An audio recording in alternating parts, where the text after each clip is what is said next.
to Session 8 of the Astral Circus here on happyjacksrpg. Roll for initiative. I'm not kidding. Oh, no. Rude. Oh, you can find all of our previous episodes at happyjacks.org/the Astral Circus or /shows for anything and everything we've ever done here on Happy Jacks. I am your GM, Jason. We are playing Judge of the Dragons 2024 edition with the very minor adjustment of we're using 2d10 instead of d20s. That's it. So little minor adjustment there. Content warning. It's bloody and sexy and gory, and we cuss, and like it's maximum rated R. It's NC-17 in here. Okay, so we're not going to describe every little nitty gritty detail, but we're doing stuff. Okay, we're doing stuff.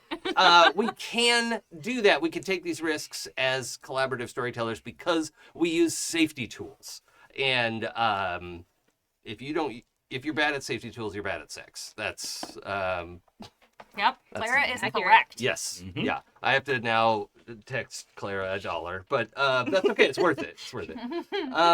Okay, how do we roll? 15. 15. 14. Okay. Very consistent. Sam, introduce yourself. Hi, I'm Sam.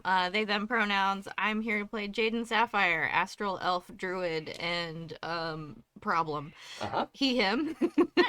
He's forgotten a lot of stuff he's done, and he's done a lot of things.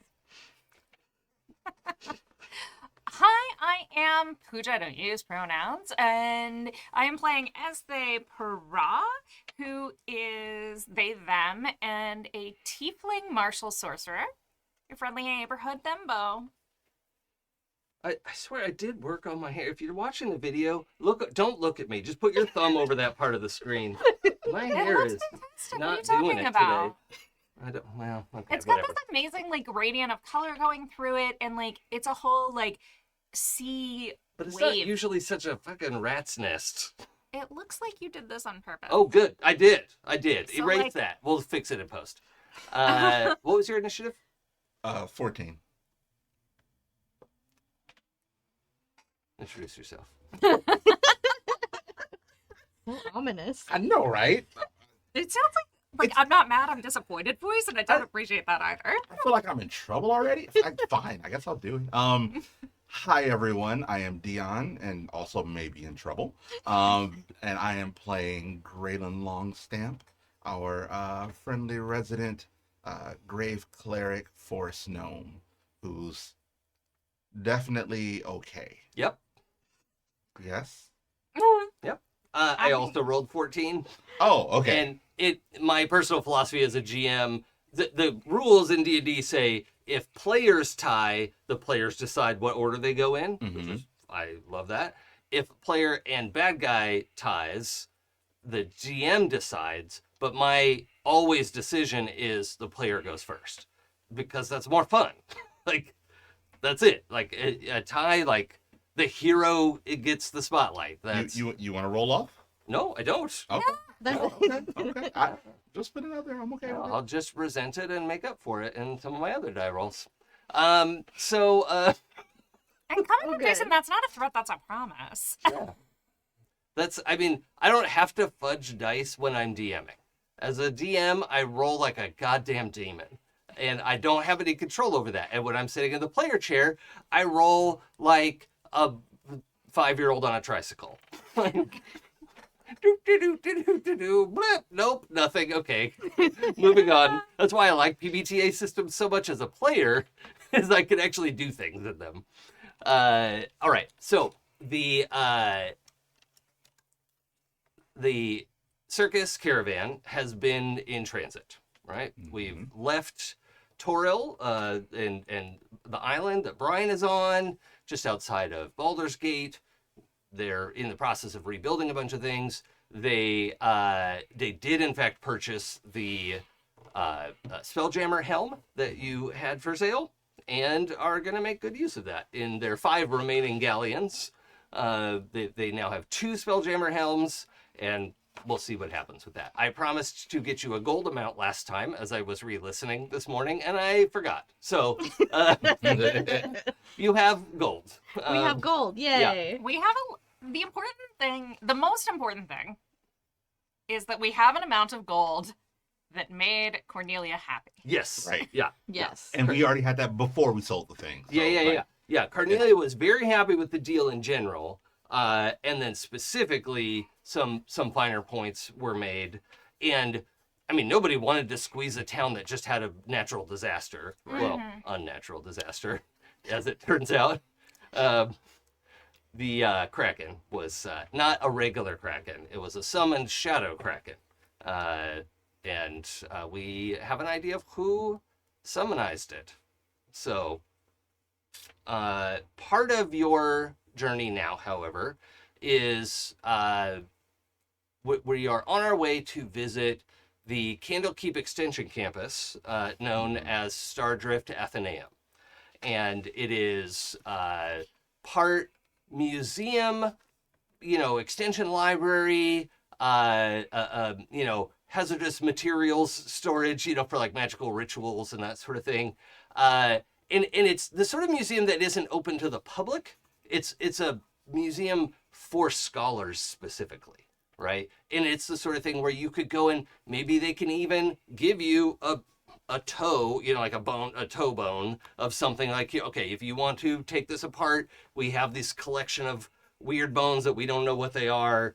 Here you go, bone scientist. There's probably a name for that, but whatever. A bonologist. Yes, that's accurate. Yep. So it's what that is. It probably starts with osteo, right?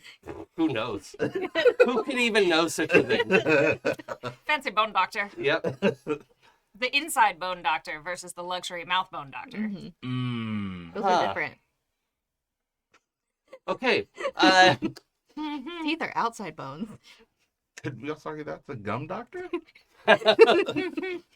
Luxury mouth bones. With how much they cost? Oh, yeah.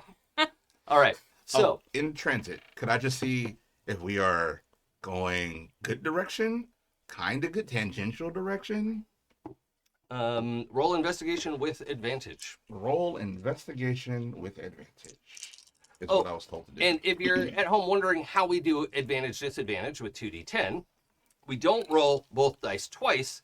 We roll 3 dice and take either the better 2 or the worst 2, depending on the situation. Works pretty well. Well, that's a 1, so we're nixing that. 15. That's great. Yeah, you are not just going in the right direction, you're going in the exact right direction. Ooh. So whoever you're looking for is either at the Stardrift Athenaeum, or Athenaeum. Athenaeum is the stage thing, right? That's a proscenium. Oh, proscenium. No, Yeah, Athenium yeah. is a like a collection or Yeah. But all the pronunciations I saw online were Athenaeum. So Ooh. it's named after Athena, right? So yeah. But then when you add syllables, things adjust. Athenium. So anyway, the either this person is at the Athenaeum, Mm-hmm. or they're in a precise line behind it. Right. For- they're either going to be short of it or past it, but Yeah. we're on the right line. Right. Okay. And we've been, a couple days traveling.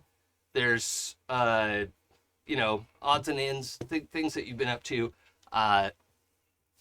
There are, as of yesterday, there was a little bit of a change up.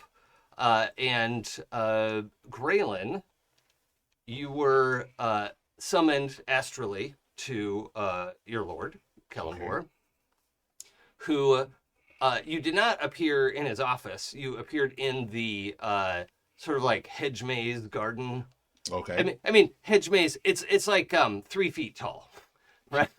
Right. It's like a artistic maze, not a like you might get lost in here. Gotcha. And then the plant minotaur is gonna find you, which I would pay money to watch that.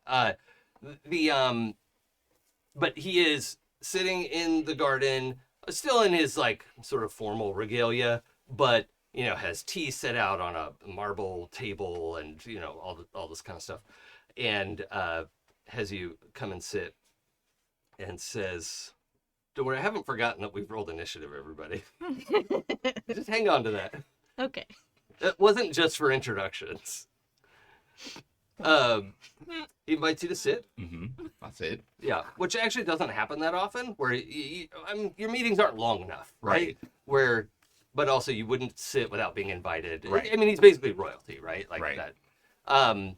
He says, "I would like to know your thoughts on your friend Brutus." So we had a conversation, and I think he would be a great candidate to join our circle. And it seems like he's interested, at least from the conversation I had with him. Good. I'm glad you see the nature of my question. You know him better than I do, and I trust your judgment. Thank you. I will need to borrow him for some time. Well, of course. And I understand he is part of your security. Yes. All right. I will be sending Major General Backbreaker in his place. Good. Good. I understand you've worked together before. You're aware of each other? I'm in passing in your office, and I saw them recently at the circus. Yes, she indicated that she was aware of the circus's dealings and the ins and outs. Oh. So she seemed like a good candidate to help defend your position while I borrow Brutus. I didn't know she was so interested in our work. Okay, well, it should be great. I mean, great. You'll recall your work is my work. Yes. I meant the entertainment aspect of it, not your dealings, of course, my lord. So that is arranged. Everybody is aware Brutus doesn't just vanish into the night. Like he is physically summoned. Like at some point we sort of establish an actual summoning portal, not just an astral thing, where Brutus goes. I imagine I would probably open the open the portal, open the gate Yeah. for him, do a whole thing with the candles and circles. Yeah. Zorug, Backbreaker joins the caravan. And knowing Brutus, I would, okay, listen, don't let him do the talking. Don't ask a lot of questions. Just try to absorb it, try to understand. And anything you don't understand, just ask me later. Just nod and agree. Ask me later. Okay. So that is that's established. There is a moment where so when Zora joins the caravan, you're already in realm space, and she kind of looks around and has she has like travel armor on, right, and a what is clearly like, oh, what's his name? The Hever something's haversack, and I can't remember what the guy's name that they named the haversack after. But she has this like clearly magical backpack that is bigger on the inside because she probably has full plate armor and all this other stuff. But she arrives with sort of breastplate and short sword, which is like her casual, right? That's just her casual outfit. This just calls it a handy haversack. Oh, handy I'll haversack. find it to you, handy haversack. Oh, okay, weird. I don't know what okay, whatever. Oh, chat said Hewart's haversack. Nope, that's what I was thinking of. Thank you. There Thank we you. go. So there's a moment where she arrives in the caravan and realizes Brutus doesn't have a room, right? And they're perhaps surprisingly subtle. Jaden, she's like, I don't have a room. Like, she's trying to play it as like, does everybody know that we know each other, or should I pretend that we're meeting for the first time? Essentially, like, is trying to be subtle about that, and Uh-huh. and is reasonably like she is a guard to a diplomatic entity, right? Yeah. Like that's her. Yeah. Is this happening in my view? Oh yeah. This is. She's like, oh, Brutus didn't have a room. Oh, where? I don't where want to make should it awkward for you, but you know Gralen would actually intervene here, right? Well, hold on. So first, I need you to roll insight. Oh, okay. Does Ezthe already know? Oh boy, yeah. Yeah. Okay. You've heard all the details. Probably yes. Yeah. Okay. We get 18. we regularly get together and they're just like, oh man, I have got to tell you about what just happened. It Yeah. was the best thing ever. Yeah. Yeah. Have you ever tried this? It's like, Yes. yeah. So 18, you can tell right away that Jaden and Zorug have been intimate and are trying to figure out how to say, can I bunk with you without being too obvious. Oh, okay. Because she's worried about embarrassing you. Right? Like she's doing it out of politeness. Oh, okay. Never mind. I won't now. That's I her. see it. I That's get her. it. That's what you get for 18 insight. Okay. Right? Is her whole motivation here. Character building. What? Gralen sees through the sexual tension. Uh huh. Whoa. Oh. Yep. And I also want to remind you, you outrank her. You're her superior. Right. That's So, what I was gonna. I yeah. was gonna be like, oh, come and like kill him for folks. Come in. We can figure out a plan. But then I'm like, Okay. Jaden, Jaden, are you okay having her bunk with you? Oh, yes, of course. Okay. There's plenty of room in my bunk Sure. for activities. Okay. Mhm. Great. And let's be real, Jaden has the best mattress in the whole place. Well, for sure. Obviously, It's yeah. definitely spent the most money on it. And Mhm. yeah. there's nothing like just a sack with some hay and some grasses. You're right. There's nothing like that. Just to remind you Jaden's of mattress home is and nothing it's like soft, that. earthy. Ugh. I'm too just much of get- a fancy boy in real life. I'm just imagining all the places where you get like tiny little like things sticking you. Hey, it's pointy. Really good sack. Really good sack. But is it a haversack? Or a have him sack? I don't know. Is it a handsy haversack? Yeah. Hey, there we go. Okay, moving on. So Zorug Backbreaker has joined the crew for now.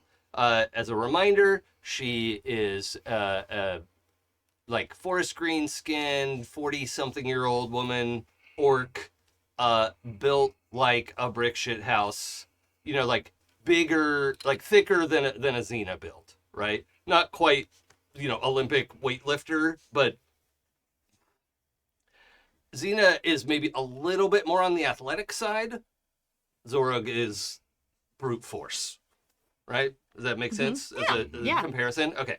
Yeah. So, Long distance runner. Thicker. yeah. Wrestler. Yes. Yeah. Yeah. Yeah. Rugby build. Yeah. No, Yeah. yes, Yeah. That's Yeah. perfect. Ilona. Yeah. Ilona Mar. Yeah. Mar. I think it's Mar.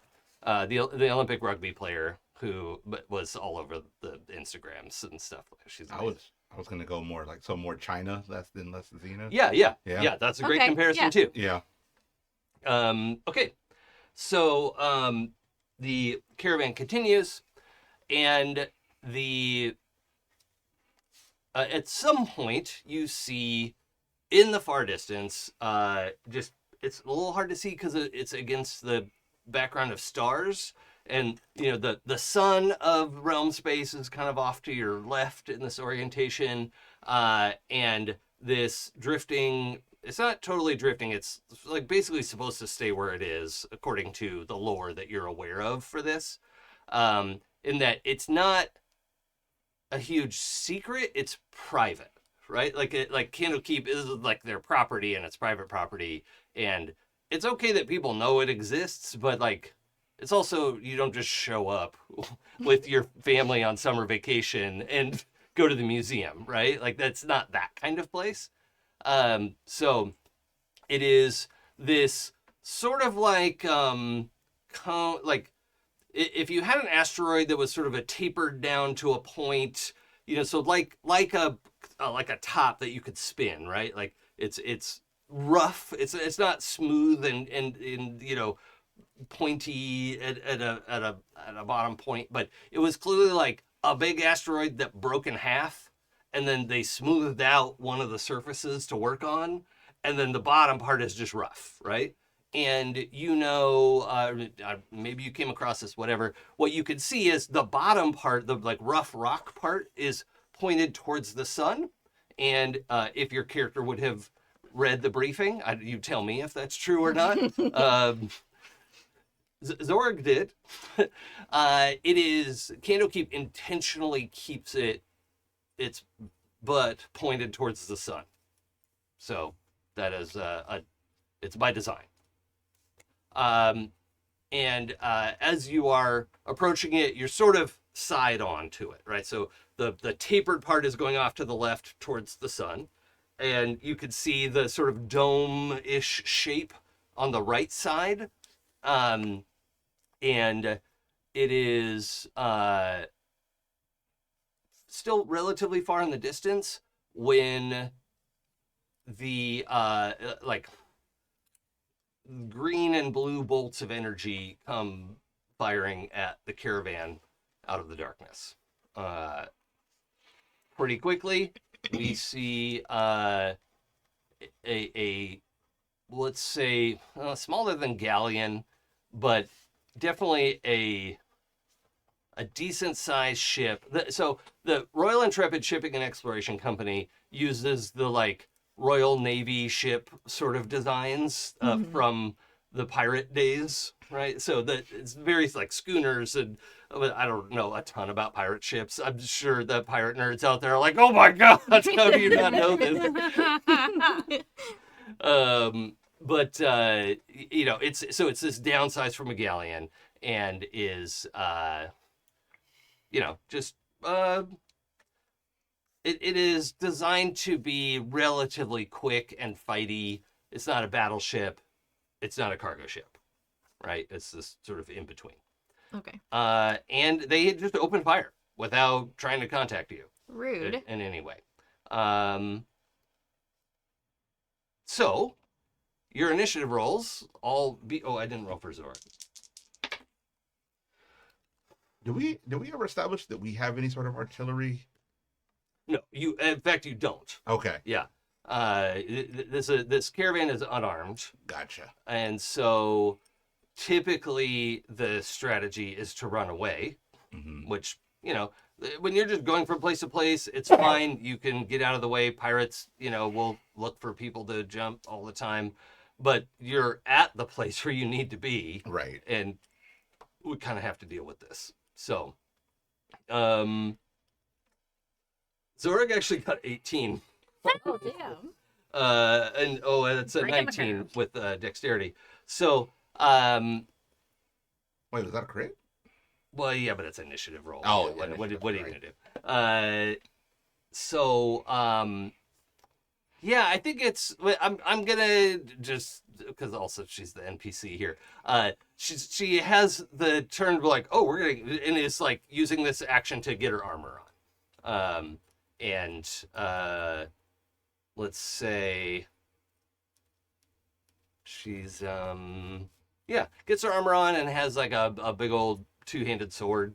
Yeah, that seems right. So that's her action. 15s. Who would like to go first? Do you have something you want to do? Go for it. How far away is it? Within 120 feet?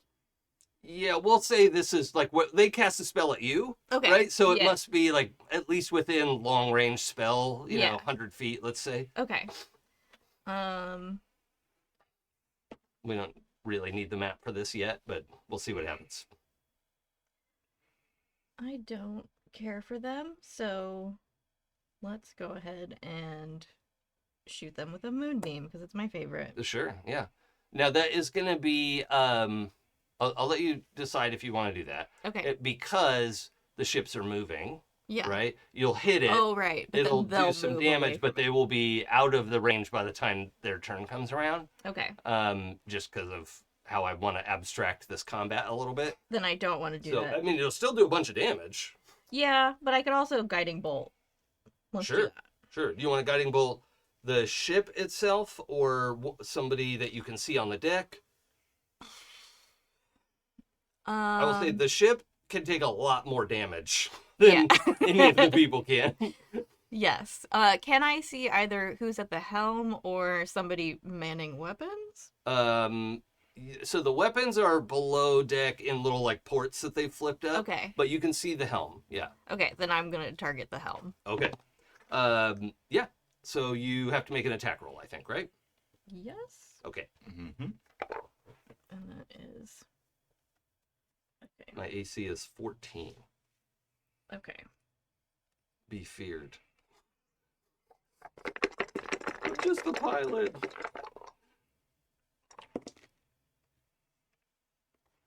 Okay, that is 15. Yep, that hits. Let's roll damage. Yeah. Okay. And I'm casting that at 2nd level. So guiding bolt. I love that you all are on top of your caravan like some sort of train job movie. So that's 5d6? Yes. Yeah. Who's driving the caravan?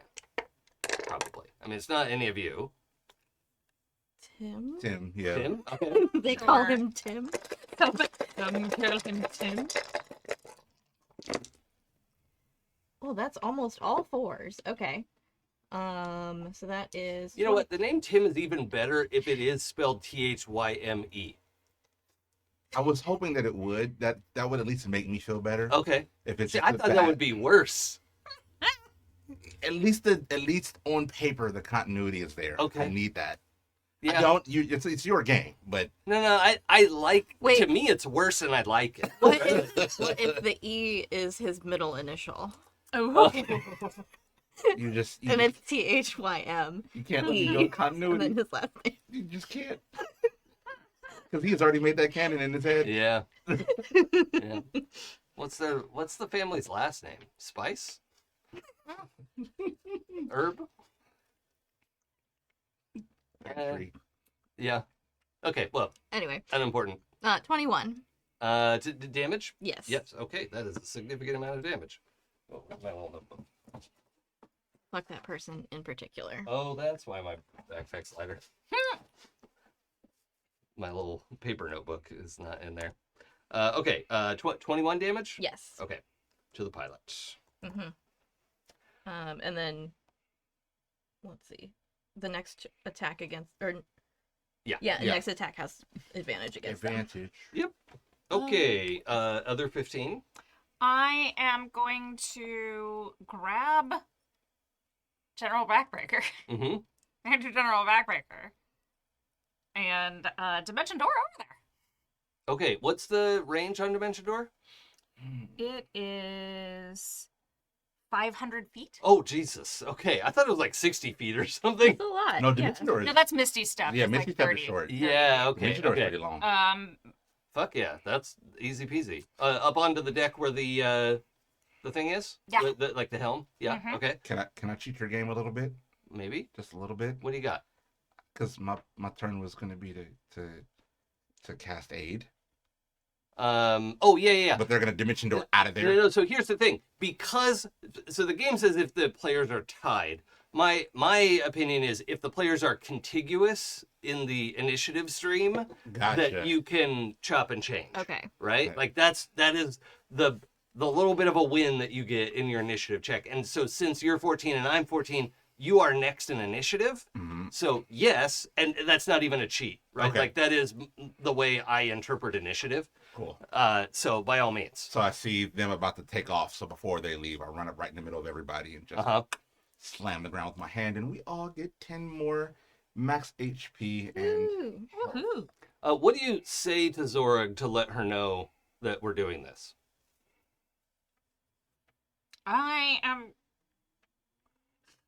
We're going for a ride.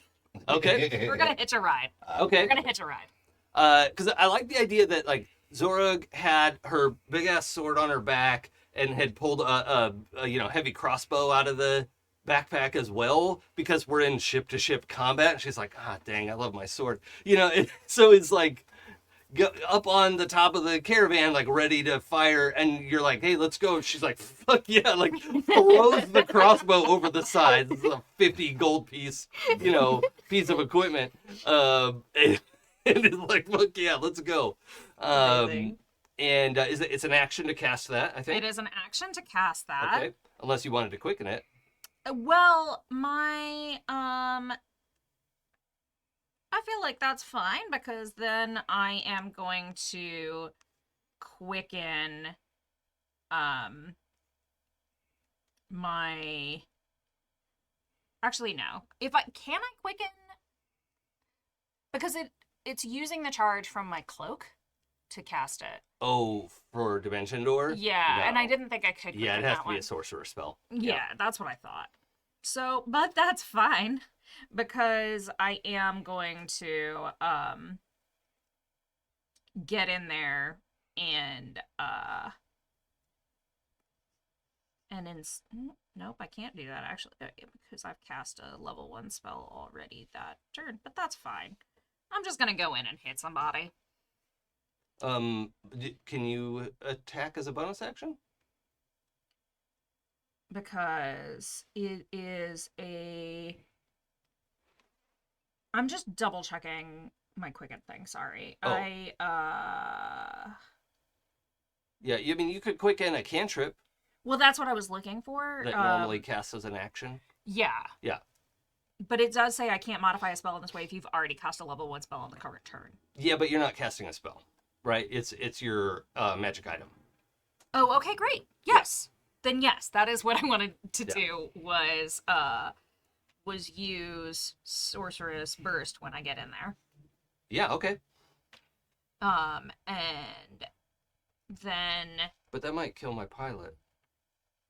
womp womp womp. Okay. Guess that's how it is.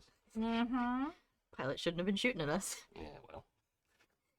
The consequences of my actions? Oh no. How dare the consequences of my actions. I did mention the pilot's a middle-aged cisgender white man. Oh good. Shocked.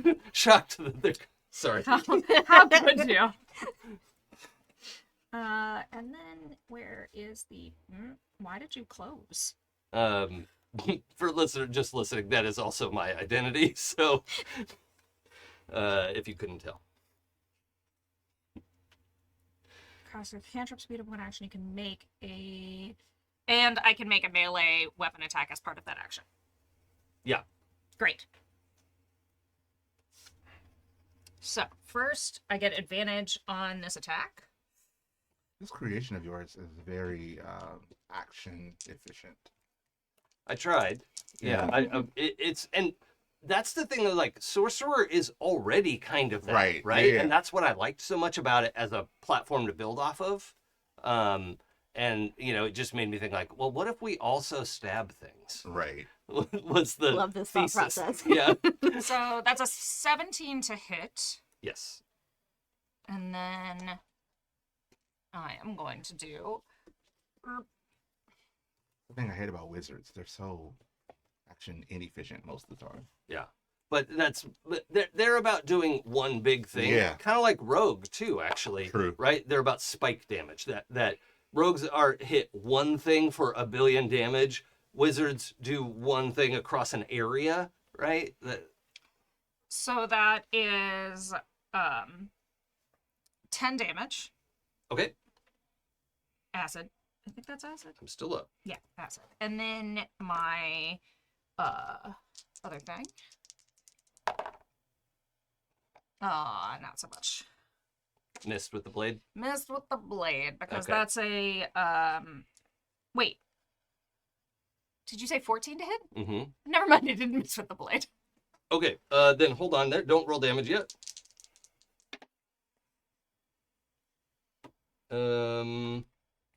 What did you roll to hit? 14. 14 exactly. Mm-hmm. Okay. The captain of the ship, who is standing near the helm, intercedes. And your 14 does not beat her AC. So she intercedes and is able to deflect your blade with her own rapier. So that is, yeah, sorry. Okay, so that's those are the 15s. We'll finish. wait. You just did. You Oh. cast 8. Do you want to like move, bonus action, anything? I don't have a way over right now, but can I just move up on the ship as close as possible? Yeah, I mean, I assume you're right next to Tim, and you Right. know, trying to find a target to Yeah. do something. Yeah. And that's it. I'm good right there. Okay. Yep. All right. And also, I could imagine you having a little bit more combat sense than Tim. Oh, yeah. Yeah, I mean, you're a cleric. You're trained in heavy armor, and your weapons and shield are like you understand combat at Right. a really basic I'm just level. not strong. Uh, Real good at taking a hit, though. yeah. But also fighting smarter rather than harder, right? Yes. And I can imagine there are some situations where you're like, no. That puts the whole caravan in line with all of their cannons. So don't do that. Let's go across. Angle. Give Yeah. them the 45s. Yeah. Let them hit the Yeah. the meaty part of the armor. Yeah. The little things like that. Yeah. So that'll be part of. You know what? Let's do that as a dice roll. Let's roll your history. Can, bonus because Dion actually knows a lot about siege too. Dion. No, but we'll treat it like you know how clerics can add their wisdom to religion rolls and stuff like that. I'm gonna add your wisdom to this. Gotcha. So The history? yeah, are you proficient in history? I am. Okay, so it's your proficiency bonus plus your intelligence bonus, or wisdom bonus. That is a 17. Oh, okay. So I'm gonna have I'm gonna give Tim advantage on the maneuvering roll. Yay. It comes at the end of the round. This is not D&D's ship-to-ship combat, everybody. I really tried to absorb it, and I don't like it. So we're just kind of winging it. Gotcha. All right. Okay, so also on 14 is the bad guy turn. So there's sort of a lot of things happening. I'm sort of abstracting out. Let's do an attack on the caravan. All the cannons go off. Oh no. Okay. I have to roll a lot of damage now. Wait. Why are you rolling a lot of damage? Well, because the cannons hit. Hit or crit? No, it was almost a crit. Oh, okay. They got a 17 on the Okay, dice. I was wondering. And that's what made me go, because it was a 9 and an 8, you know? right. And I was like, oh no, it's not. Okay. How close are they? What? How close are they? The, Cannons to us. oh yeah, okay, so they're getting closer now. We were at 100 feet. Let's say we're at 50 feet. Okay. Is that okay? Yeah. What- I could, if they get to 30 feet, let me know, because then I can use my, nope. Oh, right. Oh. Yeah. So they're probably going to stay outside of that range. Okay. Like 50 feet is already Really close. irresponsibly close. Yeah, fair enough. All right. So the caravan takes 14 ship damage, as I'm calling it. And we'll, the way that I've seen other systems do that I really like is there is a sort of a damage category for person to person and a damage category for vehicle to vehicle, and never the twain shall mix. Like, if a person gets hit by a vehicle weapon, we're done. And if a person hits a vehicle with person weapon, it doesn't do much, right? Like, Okay. just that sort of big broad strokes. Obviously, that doesn't apply to every situation, but that's essentially what I'm doing here. Don't get shot with a cannon. I also I Noted. enjoy the fact that they have artillery, meaning they could probably be hitting us from like a mile away, but they had the common courtesy to come within our range. I appreciate it. Yeah. Well, I mean, that's also the thing about realm space is things get weird, right? Right. And it's not like artillery that works great in an actual naval battle is maybe not exactly the same, because these cannons are firing bolts of energy, right? They're not laser cannons, but they're like, equipped to cast firebolt essentially, but at a level that is sufficient to damage a ship, right? So anyway, the ship takes 14. Your caravan takes 14 damage, and we're gonna say that's out of like 100. Okay. Okay. All right. Okay. Also on 14, the pilot is still up. Okay, the pilot is going to devote his whole action to maneuvering the ship because now the captain's defending him. So he and Tim have to roll off. Somebody want to roll for Tim? I'll do it. Tim's bonus is +0. Aw. Oh, so roll like a god. Gotcha. That is a crit 18. What? Yeah. Good job, Tim. Good job, Tim. I mean, the 18 already even beats my roll. I got a 16. 9 and a 9. I have not rolled that for Gralen. The one time I rolled for Tim, I hit it. Okay, so Tim gets that full like T, cuts across the front of the ship where they don't want to ram into you guys because that's who knows about magical hardness or whatever, right? Like that, they don't want to ram you, but you're now out of range of the cannons.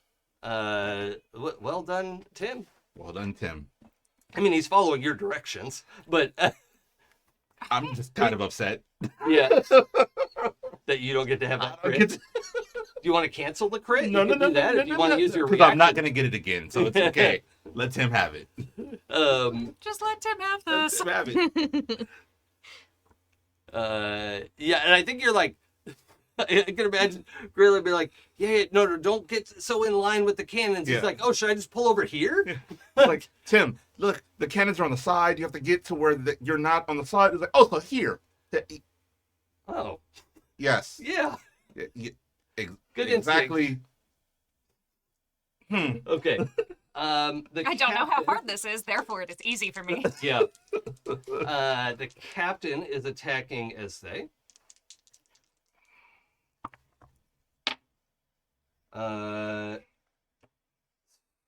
16 to hit. Nope. Okay, second attack. Oh, that's gonna hit. That's a 24. Rude. Okay. Then, damage is... Did you both add your 10? Yes. Yeah. How do Thank I you. do that? Max HP. Click on max. Okay. And then at the bottom, it's Oh. It's a modifier. yeah, max HP modifier. Okay. 10 and enter. You're... I apologize. You're taking 16 damage. Good grief. Yeah. And this is just you are engaged in the level of like Dread Pirate Roberts versus Inigo Montoya. Mm-hmm. Okay, like it's that level of skill versus skill, right? With the two of you. Now you have this like chaotic, untrained fighting style. The amazing thing about watching Ezthe fight is Ezthe has been trained quite a bit, Right. But you're like, but does it look like it? yeah, No. I've studied my Agrippa, but but like, what if you flip it and do it upside down? Right? And that's what, makes you a dangerous opponent, is that, like, you can see the captain's offense and you're letting her think you're making this defense, but really you're doing this. And, if it was just the two of you fighting, it'd be a great show. There's just a whole shit ton of other things happening on the deck. However, because you're fighting the captain, she has waved off the sailors from that fight, which means a lot of the other people on the ship are going to attack Zorug. But weirdly, she's okay with that.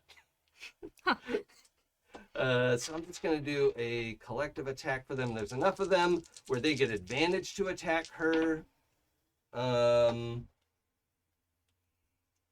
That's not enough.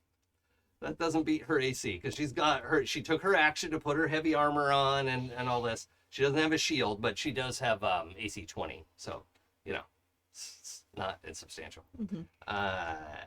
Okay, that was also on 14. We can't attack the caravan because the cannons aren't lined up. And the captain attacked. Yeah, I think that's our turn. So now we're back to the top. 18 is Zorug, and Zorug is going to swing that Swift Sword Sister. Oh, yeah. What is, I can look this up. Trust me, I know what I'm doing. I'm a doctor.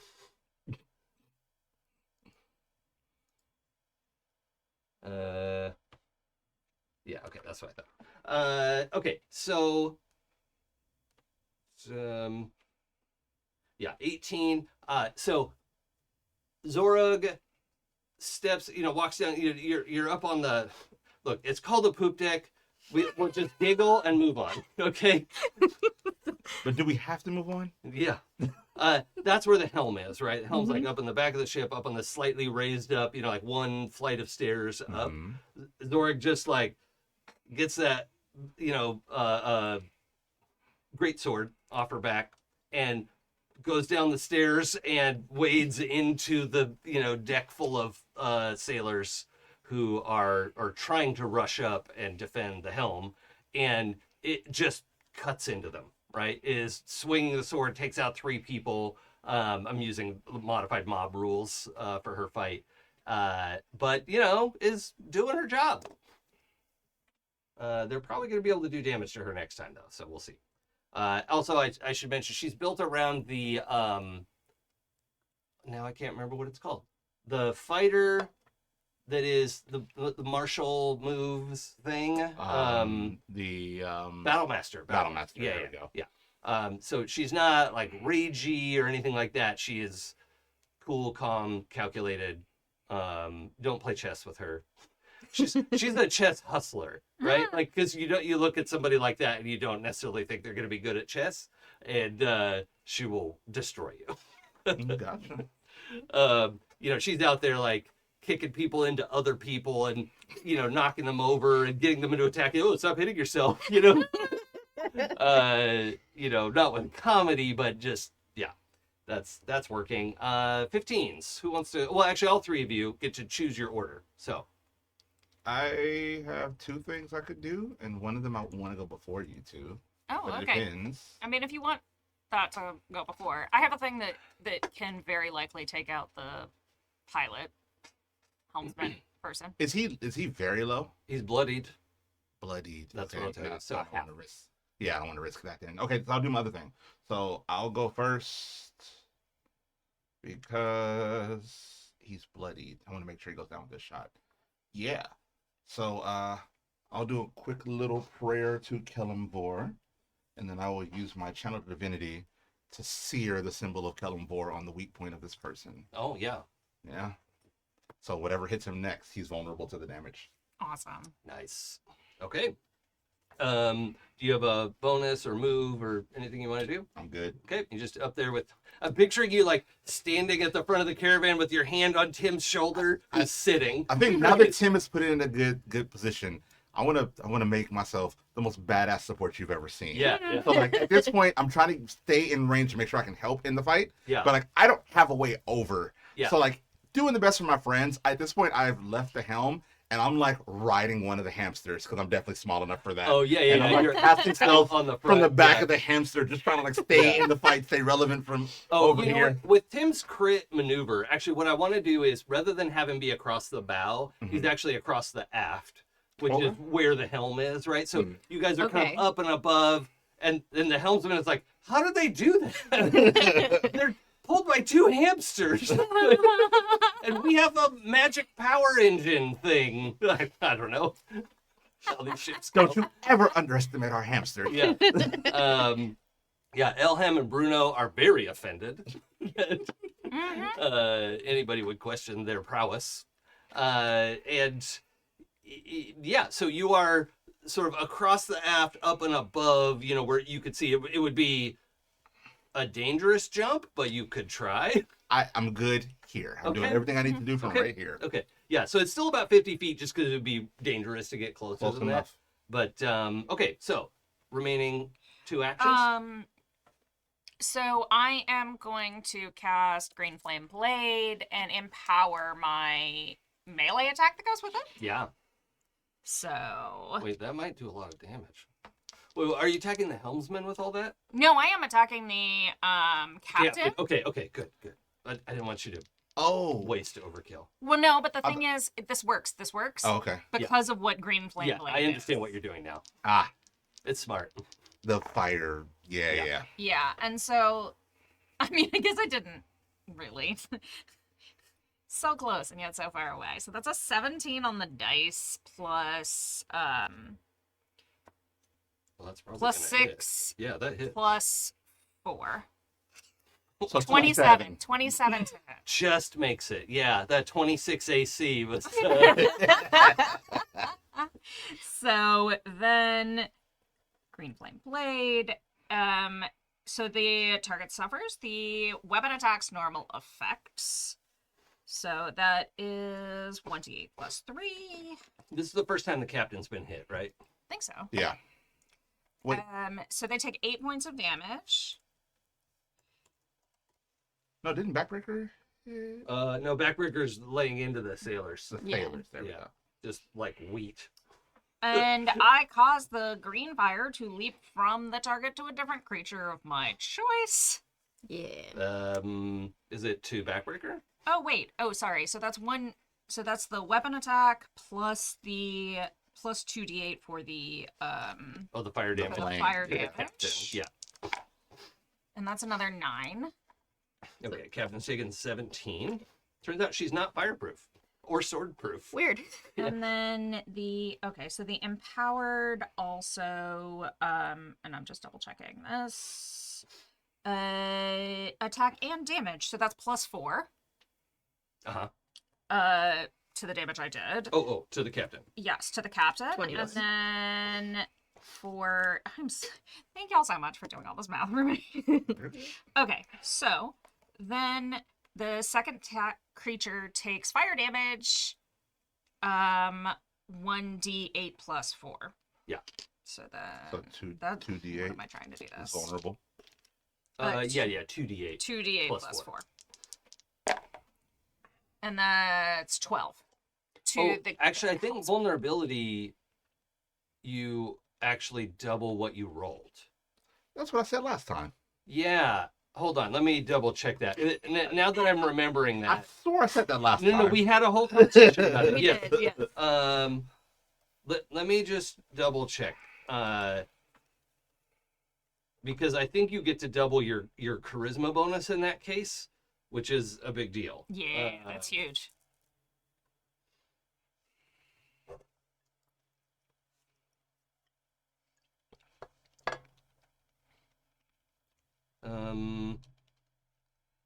The damage of that type is doubled.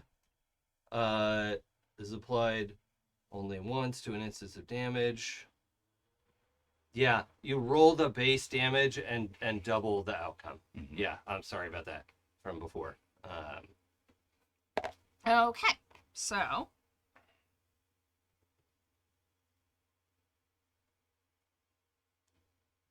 that's 4 plus 8 is 12. 12 damage. Doubled.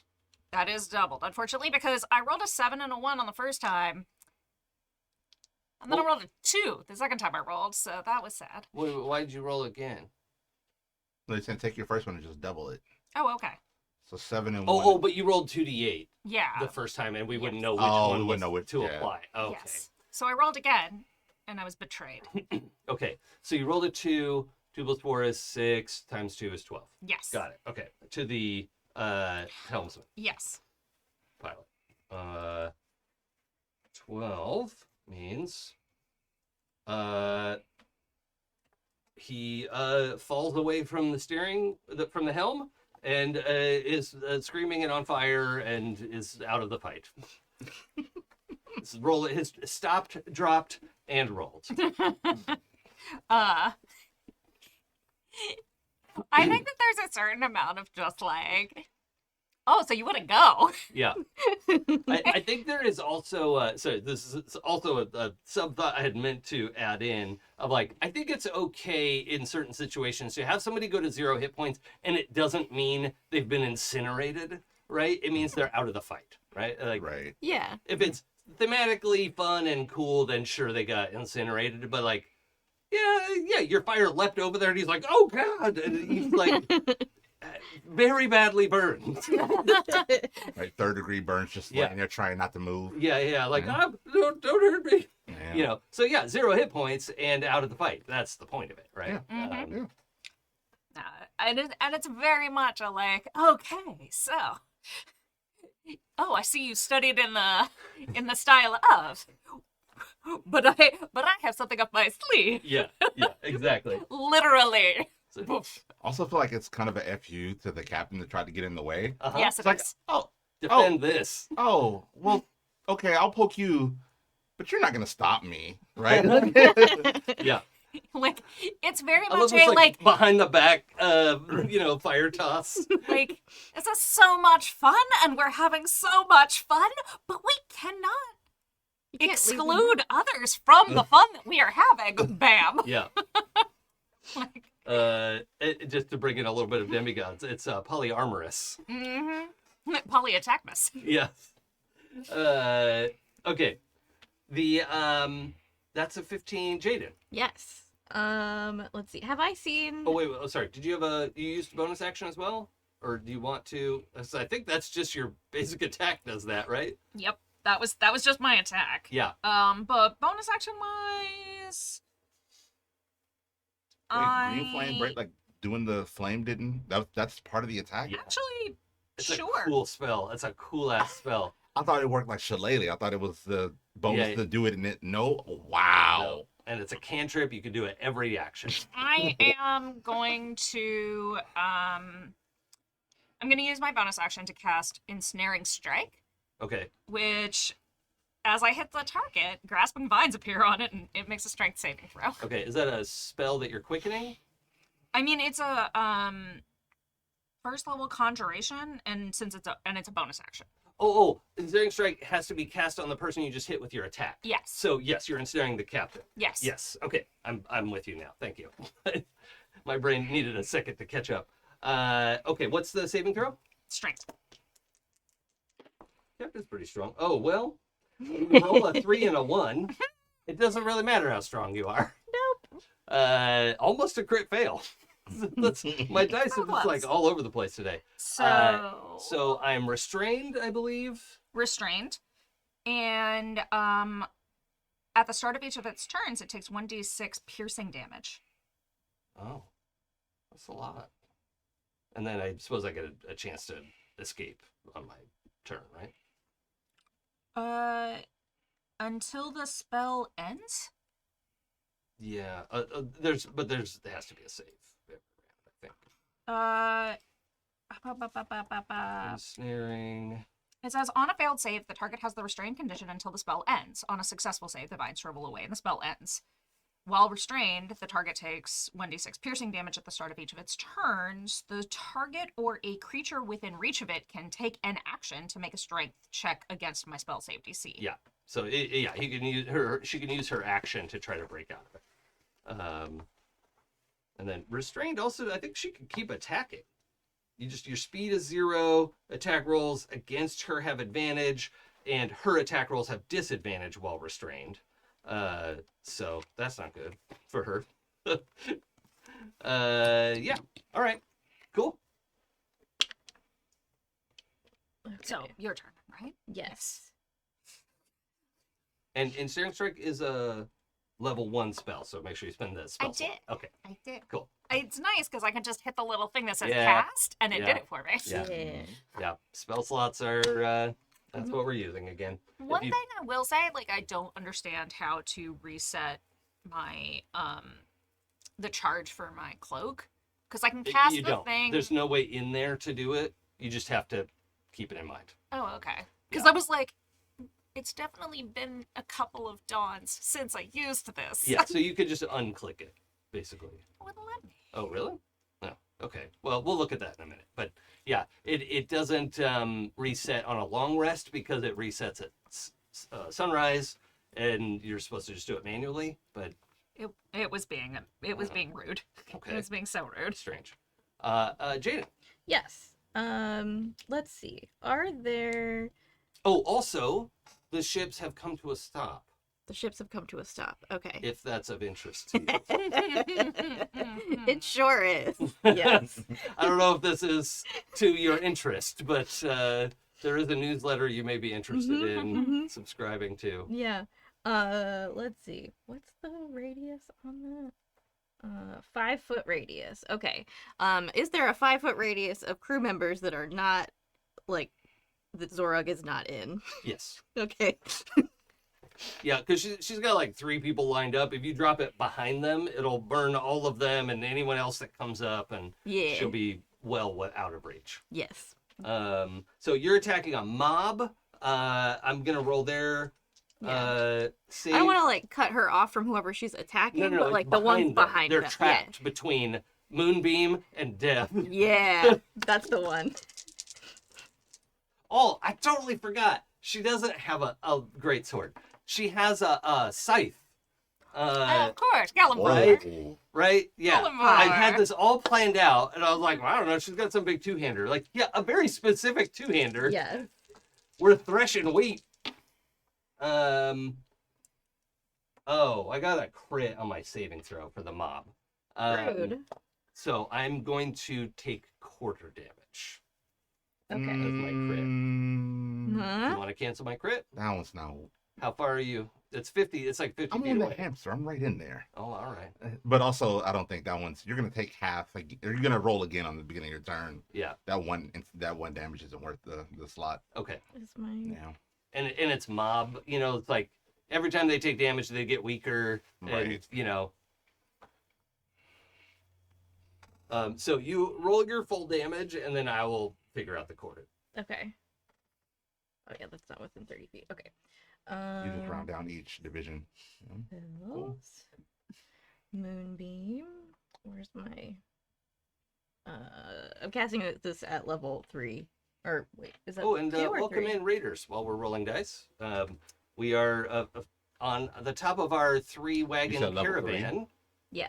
I think that's 4 of them, but I'll double check. in a space battle This against is 3d10. Oh, is it 3? Okay. Yeah. old-timey sailing One per ship. level. Where's my other? There it is. Okay. How often do you get to have a like 3-cart covered wagon train That's a versus a Bad roll, you guys. Aw. British naval battleship? 7. 3d10, and I get 7. Total? Yeah. And then a quarter or 7. Yeah, so that's 3. It goes That's to 3 to 1. 1. They take 1. Dice, you're doing a bad job. Yeah. You're going over Sorry. here. That's okay. Hey, That's not your The fault. mob takes 1 damage. And had I used it, it would have went from 1 to 3. Yeah. I'm glad I didn't. Yeah. That is, that's the second time. I forgot to mark down how much damage she did to them. I think she did like 12 damage on her turn. It was something like that. Yeah. I'll just put 12 because I can't remember. 12 to the mob, and now it's 13. Okay.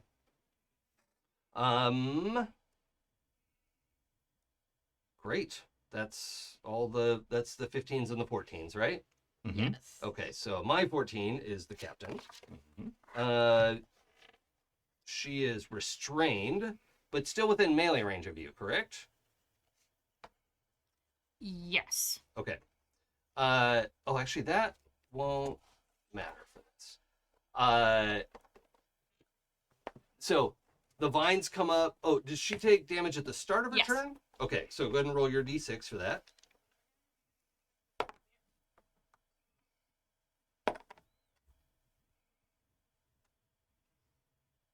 Four. Okay. Sorry, this D6 is the first time I've used it, and it's great because it's little swords. Oh, that's cute. But you I did have have to to count the count the swords? swords. Yeah.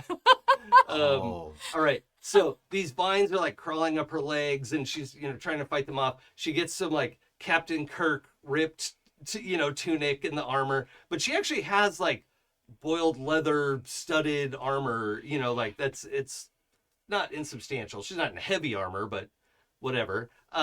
She gets a couple of very sexy like romance cover cuts on her cheek. A little bit of blood trickling. Did I mention she's human? She's just like a white lady.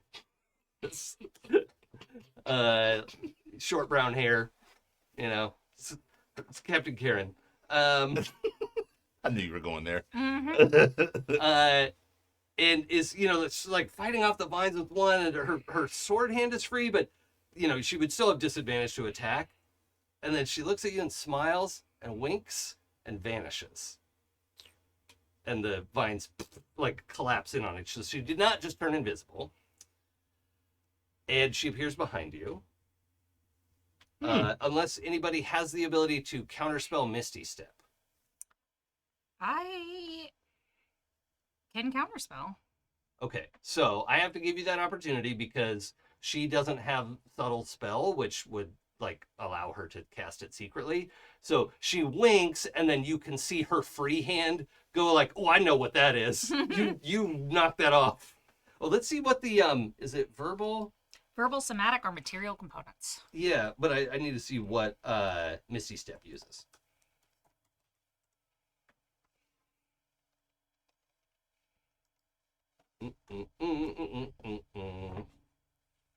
Just verbal. Okay, yeah. So she smiles, winks, mutters a couple of magic words, and you're like, "No, I don't think so." So let's. I'm gonna double check how counterspell works now because I think they've changed it significantly. Creature makes a con saving throw. Oh, that's cool. Just gonna pull it up here because it's also one of my favorite spells in any game. Like I have to give Dungeons and Dragons credit for this. It's a very cool spell. It's also I'm very much the blue-red Magic the Gathering player of counterspell and chaos. That just hurt hearing. You don't get to play, and Terrible I'm gonna memory. blow everything up. All I want to do is play my big green monster and just have fun with the dinosaur. Oh, I thought you would have been the paladins, the like white. No? Green white, but Oh, green white. Yeah. Okay. I like my big monsters. Yeah. I And mean, then I who use white doesn't to love buff a 'em up. dinosaur? Sure. Or a big ape. Sure. Yeah. Hey, Oh, what are the four-armed D&D apes called? Can someone look that up while I'm looking at this? They're cool as hell and scary. They're so scary. Oh, that is terrifying. Yeah. Yeah. What are they called? Garalon? Garalons, Garalon? right? Yeah. Yeah. Oh god, they're terrifying. This is terrible to look at. Yeah. Girallon. Okay. So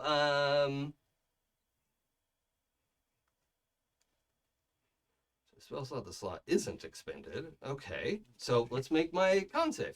What is your save DC? 15. Oh no.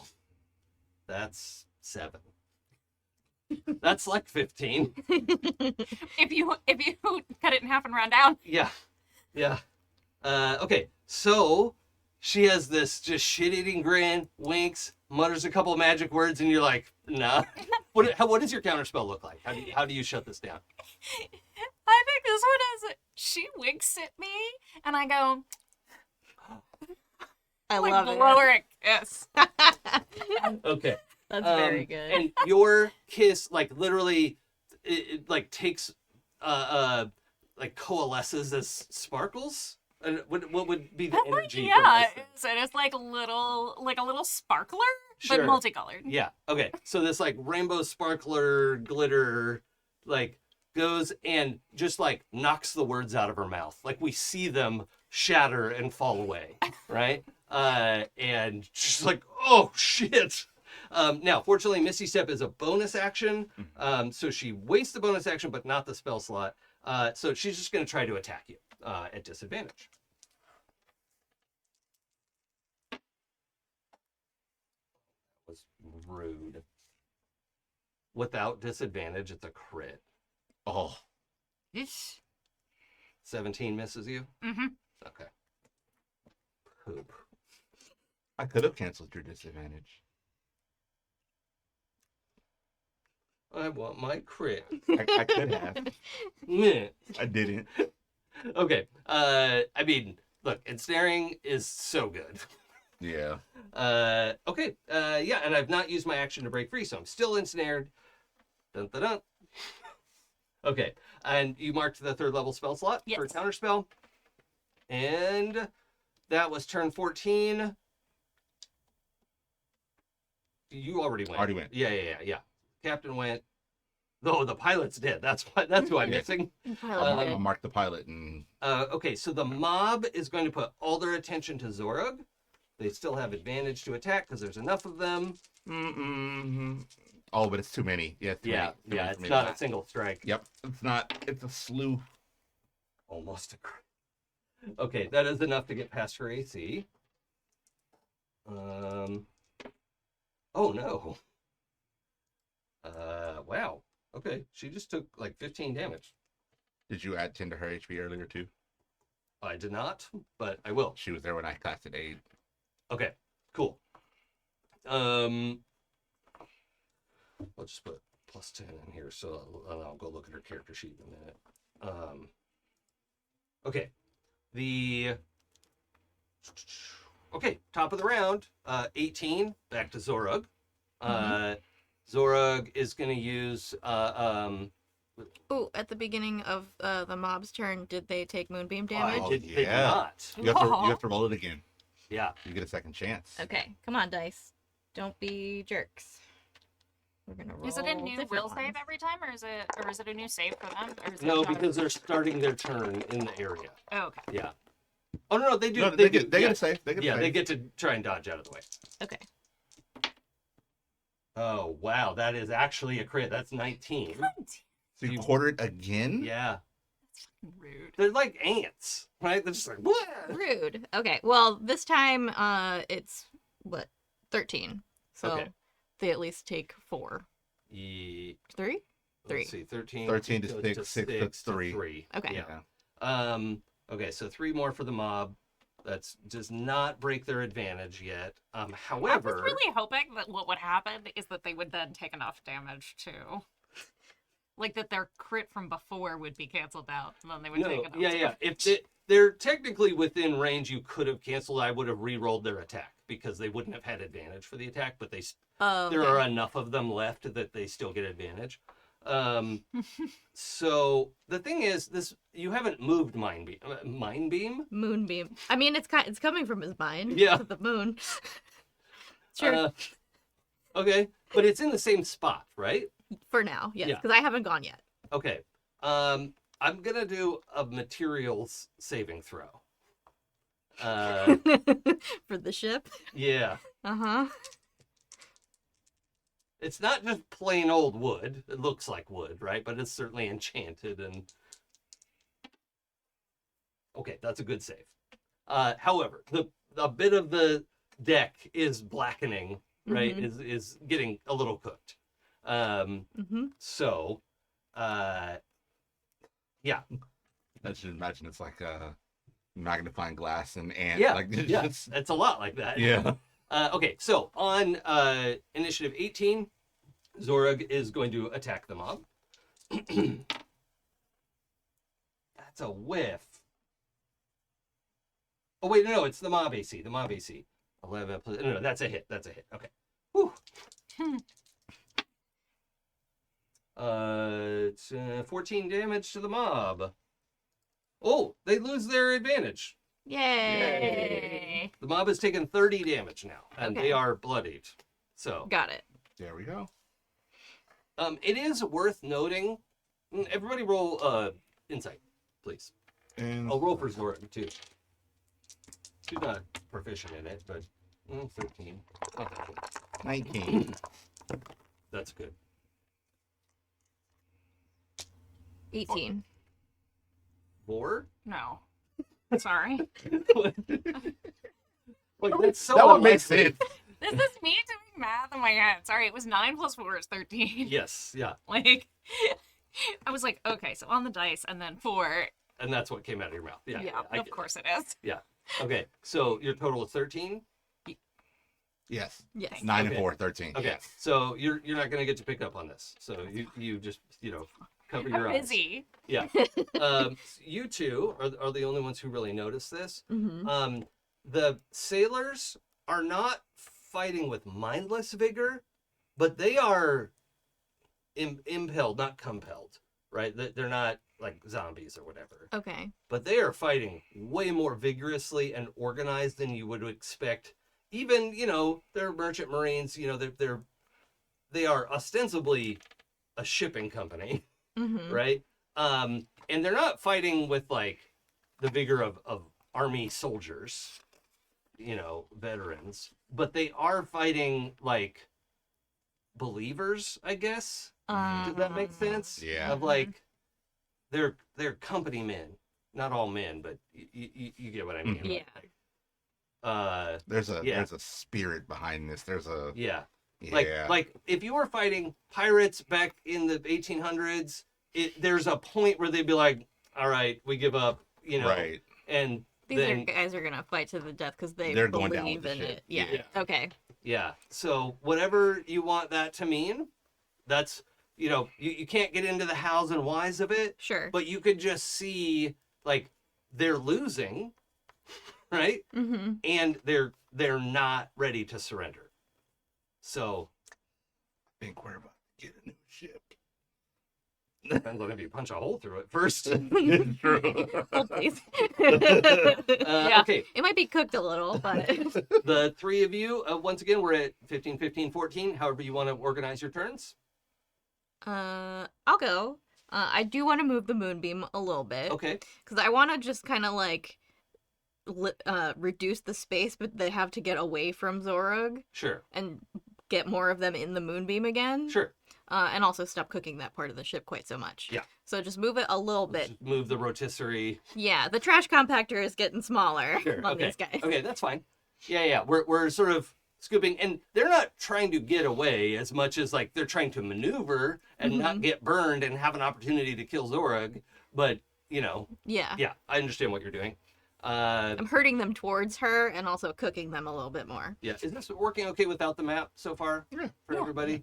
I really want to have it, especially when our monk is here, because as we've talked about many times, like monks live and die by their mobility, right? And it's not fair to take that away. But I figured we could do a quickie here without the map. And then I'll also use a bonus action to cast Healing Word on Zorug because she took some damage. As you did. And I don't Yeah. want my lady friend damaged. Thank you. Okay, so what's the range on Healing Word? 60 feet. Okay, and you're on the caravan too, right? Yeah. Oh yeah, both of you are over there. I keep thinking Jaden is on the Rise ship. But, No. Sorry, the Royal Intrepid Shipping and Exploration Company ship.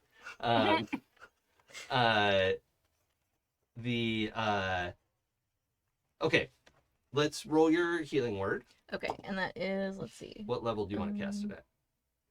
I think I have. What levels do I have for that spells? Nope. I think it's a level 1 spell that you can upcast. Okay. And if you scroll down to like 3rd level spell, you'll see Oh, yeah. healing word there, and it'll show you how many dice. Okay. It's 2d4 per level now. Is it? Yeah, it's 2d4 at first level and then 2d4 per level. rips. 2d4 plus 4. So I'm gonna keep it at level 1 and just That's fine. Yeah, she's only had 15 damage, yeah. and she's fucking tough. 2d4 plus 4. Yeah, but it's 2d4 every level now. That rips. Yeah. Whoa. Yeah, it's real good now. Healing's real good. I like that. Okay, this rolled good. So that's 7 plus 4 is 11. 11 damage. Okay, so she now only has 4 damage. Yes. Okay.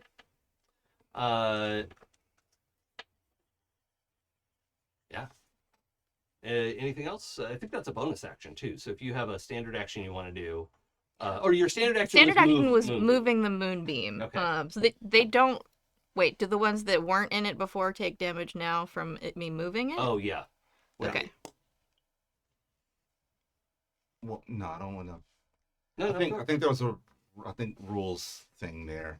I think moving the moonbeam is also a bonus action. No, it's a magic action. Yeah. Oh. Yeah, it's a standard Yeah, action. so that takes up my like regular action. Yeah, that's a like strong game balance choice because like if moving the moonbeam was like a bonus or used up your move action or something, and you could cast a leveled spell Oh, or yeah, something okay. wild like that. Really Like, good. Yeah. right. I Like, see now. yeah, you would need some sort of like balancer to make that cost something or whatever. Cool. Um, So where did you move? Did you move it past them? Is that how you did that? So it was like behind them, and then there's the mob, and then there's Zorug. So I moved it forward more onto the mob. Is it on them, or are they still ahead of it from our vision? well, they are between the moonbeam and Zora. Okay, that's what I Right? need to know. Yeah. Like you're just arranging it so it's not burning the same part of the deck, and you're making them scramble a little bit, which means I have to do a saving throw. I also have Okay. one more question. Yeah. If I were to cast command on a mob, how many of them? Right, 'cause it's like one person per level. Yeah, I'm not gonna give you that. Like just come into the moonbeam. No, Yeah. I can't. Okay. No. Okay. Fair question. Yeah, that's the like the plus and minus. Like I like the mob rules. Uh-huh. I think they're kind of cool, and it's like that's not a creature. It's a bunch of It's a creatures, bunch of creatures. and I don't have to roll 15 times. You know, like there's plus and minus to all of this. I think it works. Gotcha. Okay, so I'm gonna do saving throw. Okay. I critted. Like, stop critting against my moonbeam. 3 times in a It's row. 18 on the dice. 3 times in a row. The Throw those dice out. 3 those guys times. go to jail. 3 Jail. times in a row. How dare you? What are the odds on that? That's with 2d10. Yeah. That's incredibly low. Well, it's 5.5% each time. Right, but compounding. 'Cause Yeah. You rolled it 3 times in a row. Yeah. So like we're already into the Insanity. 1 in what 2000s. So the luckiest ants on the face of the Astral Sea. I know. Go to the casino And today. This is the perfect weapon for ants, right? Of like an area attack thing like that. I was gonna make them vulnerable to, like I am going to believe in your roll this time. Did you roll the damage yet? Not yet. I'm going to believe in it, and I'm going to cancel the crit on this one. Okay. So they're only going to take. They're still going to take half, or they're going to take half, yeah. but not a quarter. Yeah. I Okay. believe that Jaden is going to kill it this time. Okay. Okay, I'm gonna write dice. that off. You can so do this. ridiculous. Roll big dice. You can do roll this, big dice. Do you want to roll my attack dice for damage? No. Your dice always try to murder Oh, me. that's true, yeah.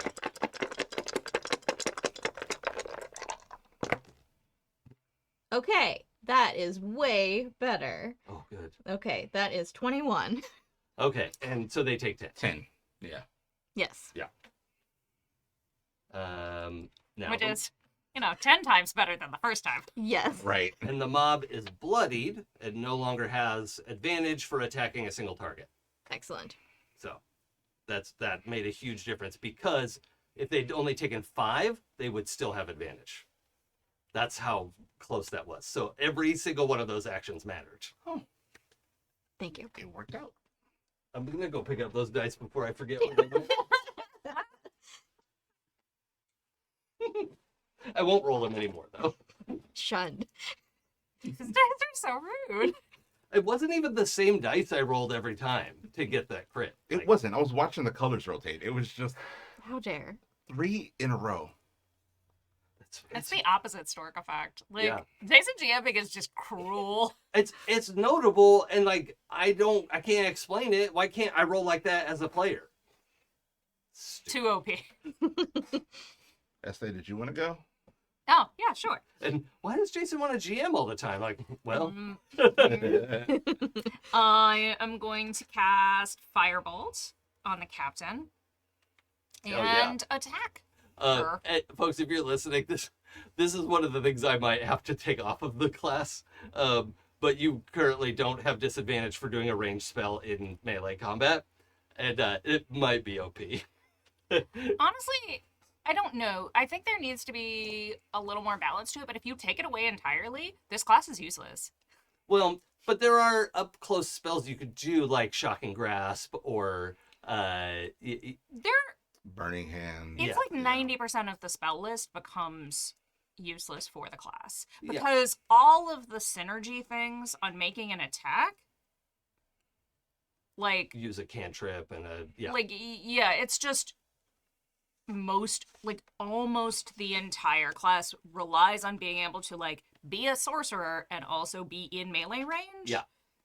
I know. And so taking it away entirely like breaks the class in my opinion, but like doing a like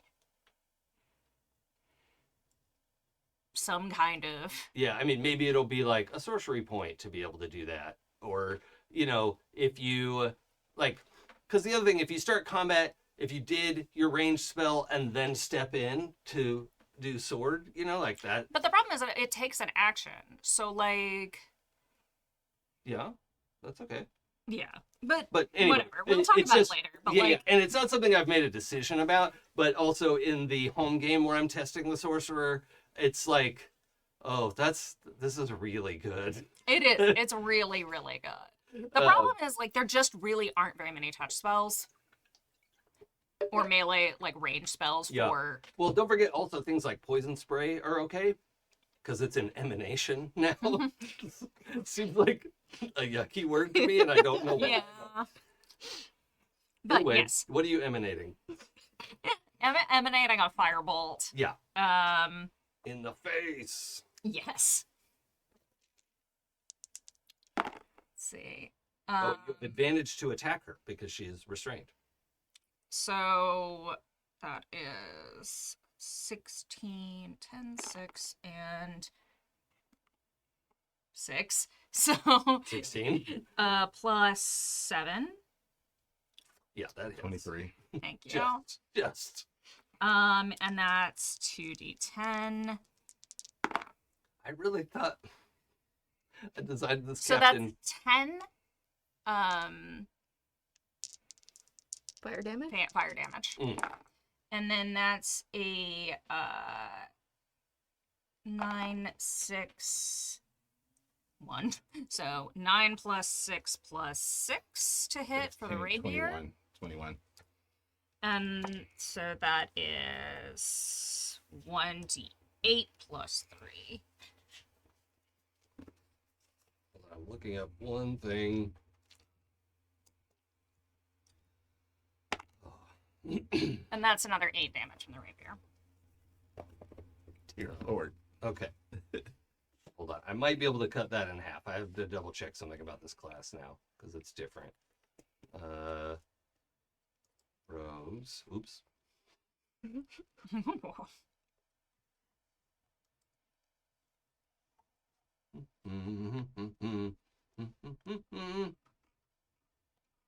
Sorry, everybody. That's okay. Uncanny dodge, an attacker that you can see. Oh yeah. Oh, and evasion is a whole other thing. Okay. You take a reaction to have that attack's damage against you, or you can nimbly dodge out of the way. Oh no, but you're restrained, so I'm not going to let you do that. But I am going to take half of that 8. As she like does a Neo back bend, like the sword just barely brushes her cheek. Okay, so I did the 10 from your fire and then 4 more from your sword attack. As she still is like quite agile fighter in the ensnarement. So, okay. Is the captain, have you said that the captain is bloodied? The captain is not bloodied. Okay, I didn't think you had said that. Yeah. She's taken 39 damage. Noted. All right. Okay, that was 15s. Jaden, you went. Yes. So it's on me. Yeah. Trying to figure out what would be better. I am going to cast Guiding Bolt on the captain. So we already have advantage to attack her unless she breaks might out not of it. be Yeah, I a mean, if useful thing. if you want, you can hold your turn to go after her because she's also on 14, and see if she breaks out of the vines. I don't know if she's going to use her. I'm not telling you she's going to use her action for that, but if you want to go after her this time, you are welcome to. That's your prerogative. No. Then I will. The captain can still attack, right? Yes, but at disadvantage and has to be within melee range, which you are. Yeah. Ezthe is, I should say, if you're listening. I got to remember to do that. I'll actually like name people who I'm not just point at. We And got a lot better at that in remote gaming. Yeah. You know? Because you can't point. Yeah. I got to keep that skill up. So, talk me through how dangerous is this jump from hamster to ship? Like if I wanted to get in there. Let me double check the jump rules.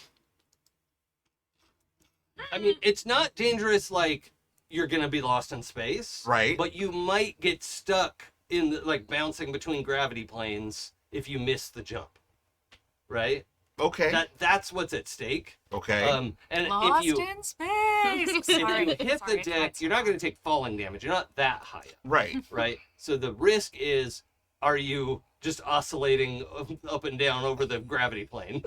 Okay. Which also is hilarious. Yes, would be amusing. So like every other turn, you would be in view to cast a spell. And hear me, this would be a dexterity roll. I'm assuming. No, Oh. it wouldn't. It's usually a strength check to jump. Oh hell no, never mind. Well, hold on. Let me look up the rules. I don't think there's any world where you can jump 50 feet. From like standing. Oh, we jump. have established that they're 50 feet away. Yeah. Yeah. No, never mind. But I also want to know how jump works because I use it all the time in Baldur's Gate. And Broken in Baldur's Gate. okay. Oh no, that's the jump spell. Da, da, da, da, da.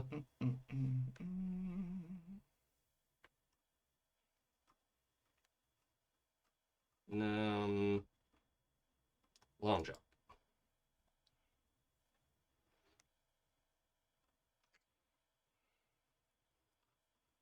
All right.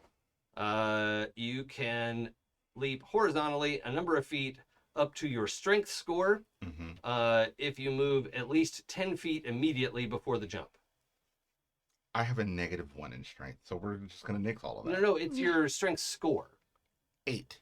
Okay, so you could jump 8 feet Exactly. if you run 10 feet first. Mm-hmm.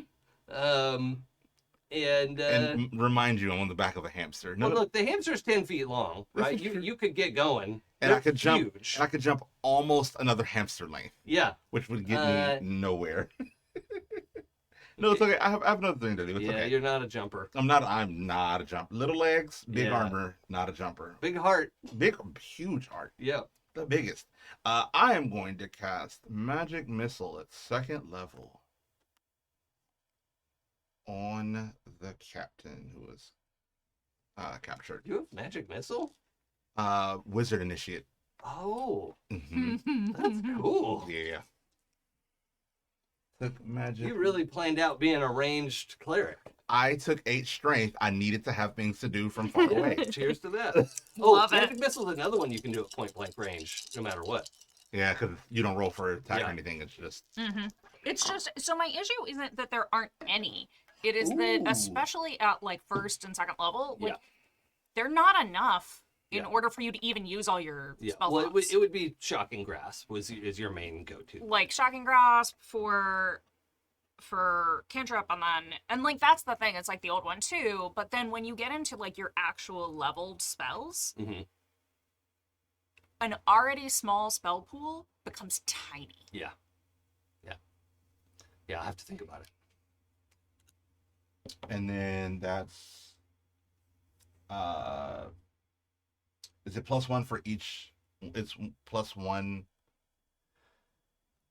It's 1d4 +1 per dart, right? Yes. Okay, so +4. So that would be Yeah, so you're rolling 4d4 plus +4. Yeah. Right? Yeah, so 16. Oh, that's Yeah. good. Real Nice. good. To the captain. To the captain. What'd you say? 14? 16. 16. So that's 40 plus 15 is 55. Now she's bloodied. Yay! Okay. That's 14. Oh, and it's now her turn. She is in fact going to try to extract herself from the Oh, vines. Take a d6 damage. Yeah. Care for that. 4 more damage. No, thank you. And you said you were gonna roll for the moonbeam once you moved it? Did that ever happen? Yeah. We did that, Oh, yeah. cool. I forget. Thank you stuff. for reminding me. Okay. She's gonna make a.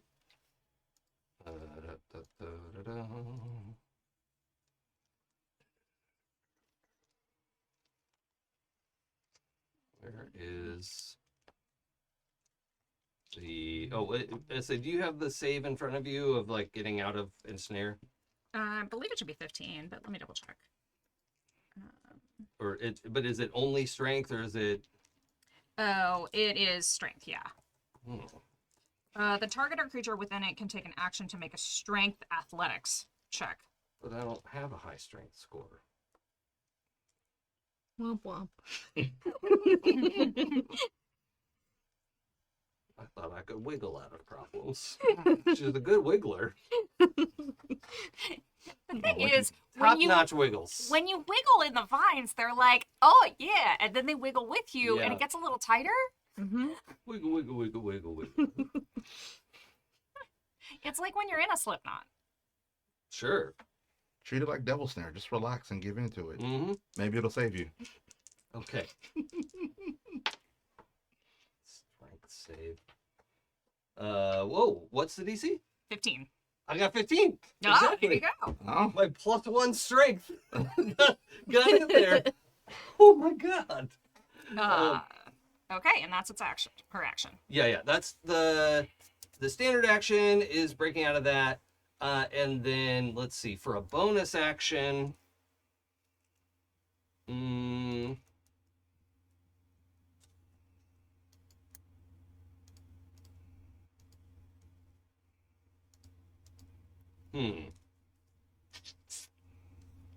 Yeah, all of her bonus actions are like empowered by the thing she could do on her action.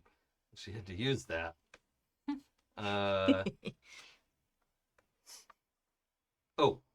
She's gonna try to cast Misty Step again. Okay. Do you want to do anything about that? No, I think this time it can fly. Okay. I also realized last time I should have made her Constitution save at disadvantage, and I didn't. Oh. So it was good that she failed because I rolled it wrong. And so that's why she broke out first, and then is now Misty Step. Actually, she's gonna use her move. Move action. I am gonna make an athletic check. That's good enough. Would you like to make an opportunity attack as she runs away from you? Yes. Okay. Yes, I will. I'm not strong enough to resist the urge. so she has Misty Step. Mm-hmm. We've established, Mm-hmm. but she's choosing to leg it away from a martial character. Mm-hmm. Yeah, she wants me to use my reaction to She's trying to use up your reaction one way or the other. Oh, so that got you. and so then, You can't counterspell later. which is fine. I'm not strong enough to resist the urge to poke at the person Yeah. running away from me. It just ripped out of your vines and. I'm like all hot, is and that's still an flirting. 18 on the dice. Oh, okay. Yeah, roll your damage. Basic rapier damage. Sorry, you don't get to add any extra spells or anything to it. No, it's fine. It's just that's a crit, right? Oh, it sure is. Yeah. Yeah. Yeah. So crits are the things that you roll double dice. Mm-hmm. Vulnerabilities, you roll once and double the result. Right. Okay. I was like, but wait. I may not have to add a spell, but I do get to do more. No. Crit's great. So and the way we do double dice for folks at home is we treat one of the die as maxed, and then you just roll one additional die. Okay, and then that's my second die is a 5, so that's 13. 13, and then my additional 3, so it's 1d8 plus 3. Well, your Is charisma's only +3? No, that's what I'm asking. It should It's be like, +4. I mean, it says plus 3 on the thing, so Huh. it says. No, don't roll for me. I don't care about that. I'm trying to figure out where you were getting this I from. have your character sheet Whatever. here. Oh yeah, it does say +3. Oh, your dexterity is 16. Yes. Your Oh, that's right. Because for this attack, you're rolling dexterity, not charisma. Yes. Yeah, okay, that's why. So my question is, so I do 8 base damage plus 3, and then 8 again plus 3, or like a 1d8 plus 3, or is it just once plus 3?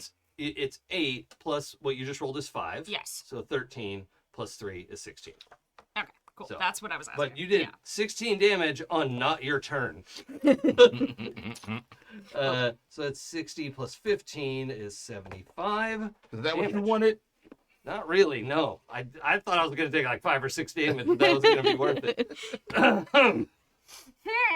But she breaks out of the vines, stumbles to try to get away, as she sprints towards the back of the ship, which is where the caravan is parked. She runs, takes a step off of a body up onto the gunwale of the ship, launches herself to jump, and the two of you and Tim are like, she's never gonna make, like, that's nothing. She can't make that distance. Gets to within 30 feet of the caravan and casts Misty Step. So she's very happy to have used your reaction. Apparently nobody else can cast Counterspell from her way of thinking. And she appears on the caravan next to the three of you. Does she? Can you cancel it? I think. Don't you have that? Did she roll it? Make a d20 roll? No. Oh, Yeah. you don't have counterspell. I don't think don't. druids get Counterspell. Oh. No. It's wizards and unfortunately. sorcerers and maybe warlocks. I have detect magic, but I don't have counterspell. Yeah. Ooh. I'm pretty sure you get Dispel Magic as an option later. I should take No, that. that's a 3rd level spell. Well, you have all druid spells. It's just about what Right. you prepare at the start of the day. I was thinking before this one that I need to switch up my spells for next Okay, time. yeah. So I have to remember to do Um, that. I got nothing. Okay. Now, she doesn't get to make an attack this round, because Right. standard action, escape, move action, go running off the edge of the thing. Mhm. Bonus action, Misty Step. Okay. That's her turn. Cool. Okay. Great. That's that was on 14. And then end of the round is my mob check, I think. Yeah. Yes. Moonbeam. Roll You rolled it damage. again. You would. Yeah. I'll roll Now, if you six. do it again, What do I get? Man, she really leaped 20 Yeeted feet up. out of the room. She really Yeah. leapt 20 feet up off the deck of that ship. Yeah. That's really a impressive. rogue. Sorry, it's hot. Yeah. Yeah. She gets to roll into her, like space, right? Yeah, she gets to use her dexterity for it, and only had to clear 20 feet, so that was, to be able to close the distance. Okay. I'll Roll roll your my save. save. You do it again. We're shutting this down and going straight to the casino. No, it's only a 7 plus 8 is 15. 15 approximately, plus their actual save bonus. What's your save DC? It's a con save 15, so Oh, yeah, they make okay. it. But the damage is 18. Okay, so I take 9. That's still a good bit. Yeah. Mhm. That's a good chunk. They've taken 49. They were already bloodied, but yeah, they're not doing great. Great. And for one spell slot, you were just decimating them.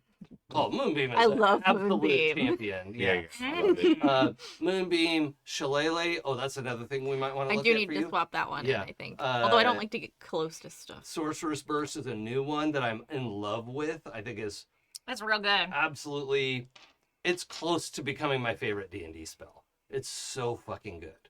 Because you could change the damage type, right? Yeah. You choose the damage type. It's on a Sorcerer's Swiss Burst. Army That's knife. great. It's so good. Because Chaos Bolt was my favorite, right? I Mm. like the randomness of it, and it was going to be different damage types. So if they're resistant to fire, there's a 1 in 8 chance that it's fire damage, right? It could be anything else. It was great. That's fun. Isn't it Chaos Bolt, like if you roll doubles it, then it. Yeah. Then you Oh, I add love another that die one. to it. I love that Right? one. Yeah, I love that too. Like, I think that's really fun. Yeah, yeah. You know? So anyway, I'm gonna attack Zorug. Yeah, they only roll high when they're resisting your stuff. That's not gonna get through her AC. Too bad they don't have advantage anymore. But you've been cooking them pretty good. Okay, back to the top is Zorug's turn. Zorug is going to continue attacking the mob. She's got a job to do. That's fine.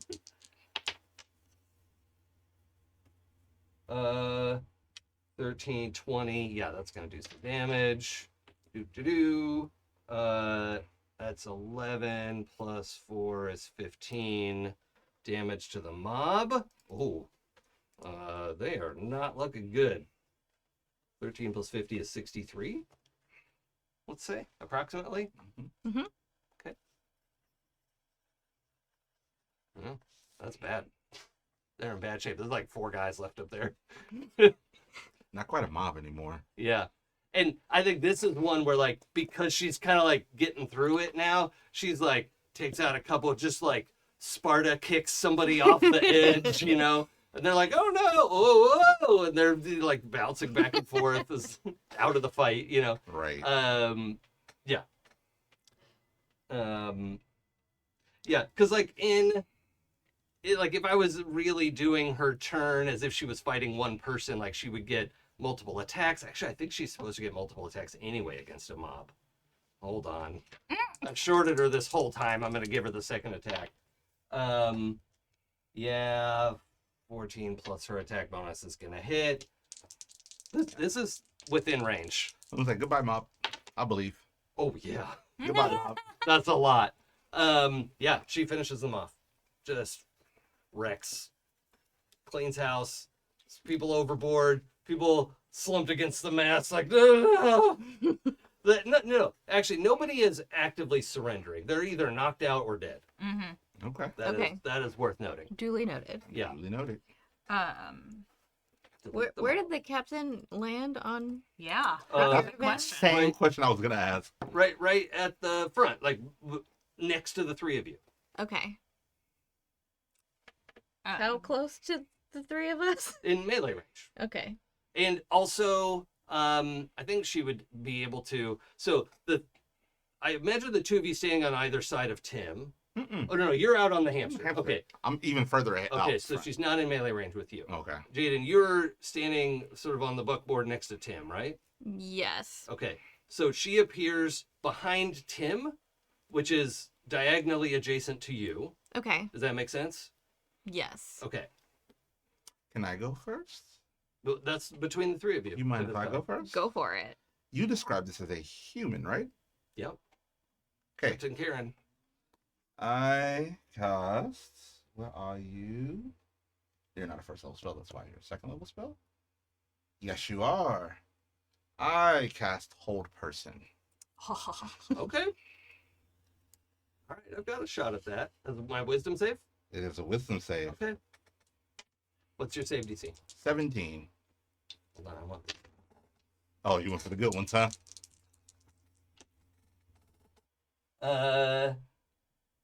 16? 17. Oh, actually, I think it's 15 anyway. Yeah. Yeah. Okay. Well done. Yep. I failed my save versus Hold Person. Fuck my life. Amazing. That's great. That's You are now paralyzed, and my turn is over. I know where this is going, so Okay. I just... Jaden, you have advantage to attack her. Uh-huh. If you hit her with a melee weapon, it will be an automatic crit. Oh. Hold Person. Yeah. gotta love it. What? Oh, I do have a staff. Yeah, you do. And let's say you have Shillelagh, because you should. Okay. Okay. So Shillelagh is a bonus action to cast. Mm-hmm. Okay. It lets you roll with your wisdom bonus rather than your strength bonus. Yes. Good. So we're gonna roll your what's everybody's proficiency right now? Hold on, I can do the math for you. Proficiency is 3. Yeah, so go ahead and roll your dice. Okay. We're just rolling 2d10. And then you're gonna add 7 to it. Okay, so that's 15 plus 7 is 22. Yeah, that hits. Then you're gonna roll a d6 plus 4. Okay. It's still only a quarterstaff, but oh wait a minute. Actually, hold on. It might be different. It's a Staff of the Woodlands is what I have. Yeah, but Shillelagh can make it Oh, different. it has a +2 bonus to attack rolls Okay, so then and damage rolls. yeah, that'll apply to damage as well.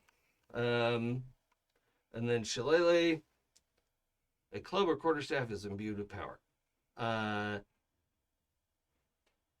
Spellcaster instead of strength for attack and damage. Weapons damage becomes a D8. That's the part I was. And Okay. because it's a crit, it's 2 of them, right? Well, you get a max D8 and then you roll a D8. So 8 plus whatever I roll. Yes. Plus Okay. Plus the- 2 for plus the 2 for the attack Yes. bonus. Okay. So 10 plus 3 is 13.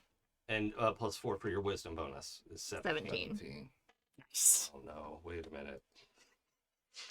This is not how this was supposed to go. Came close to me. I'm gonna let you gallivant on our ship around my friends. Oh. Don't come so close to me. I'm at. Wait, how much did you say? 17. I'm at -2 hit points. Mm. They're not supposed to be negative numbers. No, not usually. No. So what does this look like, Jaden? You see your friend cast hold person. What did your hold person look like? Like I imagine this is like a panic mode because like now you're here next to my friends. Yeah. Yeah. And so Gralen probably said something in a panic and just like did a pushing thing of just like go away and then does like this and it's just like No. no. Yeah. And then And she she freezes. freezes in Yeah. space. Yeah. And I think as you're doing that like freeze motion, Jason's like, "Oh shit, Black," because he's not used to like the enemy being near him. Right. That is not his style. Also, I want to have the like. Tim is sitting at the buckboard, right? You're like casting behind him, Oh yeah. and he's like, "What?" Like, you know, like when you shoot over the French Right, shoulder, right. Like, Yeah. He sees like the sort of magical energy go past both ears. yeah. Ooh. I think when Jaden hits her with the woodland staff, it like there's like a puff of flower petals and like sparkly pollen that comes up. I love it. So good. Yeah, and you hit this like seemingly solid, held person, and as soon as she becomes an X person, the spell ends because you can't cast it on a corpse. Right. And so she goes from this statue to just like slumps backwards in this pile of petals and little like flowers blossoming around her on the roof of the caravan. Yeah. Yeah. So I love it that like if you look down there, Backbreaker is just slaughtering people on his ship. Yeah. And then you cut scene up here, and then Jaden is here just Like Snow White, just like someone out. It's so good. I feel like there's It's like birds twittering. yeah, and it's so like, haha, I've gotten away from you and I'm going to threaten your friends, and just like you thought I was the threat. Yeah. right. Mm-mm. Yep. Okay, so we'll get to that in a moment. That was Jade. So that was 15. What do you want to do on 15? I mean, everybody's dead. Yeah. Oh, yeah. The mob, the pilot. Oh, yeah. Never mind. The fight's over. Yeah. Yeah. We did it. Yeah. So there is. Quick, Jaden, end your moonbeam. Maybe we can keep the ship. Yeah. I mean, you can cancel Moonbeam. That's Yeah. fine. Yeah. There are some minor fires that you could maybe put out pretty quick. That Zorog stamps out a couple things, but is like, checks, make sure. Zorog like stomps over to the cargo hatch, like to make sure, and just slams the shut. Like seems satisfied that there's nobody down there, and is just cleaning her scythe off on the bodies that are left here. And then just twirls it and puts it on her back. And it's not like anime huge, but it's a big weapon. But it's close. Yeah, Mhm. yeah. I like that. I mean, she's a big woman, Yes, so an anime size scythe is kind of it's just in proportion. right, and yeah, it is not a an agility weapon, right? This weapon is for doing work. Okay. Okay, so because it's like, yeah, you did good. To Jaden, both about the hit and backbreaker. And I send that to you, but I don't put it on the private channel. Perfect. Cool. How would you like to? It's your scene. What do you want to have happen here? Also, Tim is like, well, has like Novocaine of like that whole person energy that flew past his head. He's like, yeah, got a weird taste in my mouth. Anybody else jaw sore? Yeah. Am I talking loudly? Would Gralen have a hint that this is maybe related to who we were supposed to be tracking? I would need detect magic and arcana checks. No, not like does he know? Like I'm trying to figure out. I think he would take out the orb and see if anything was different. Mm-hmm. Yeah.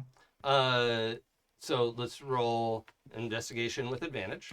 Okay.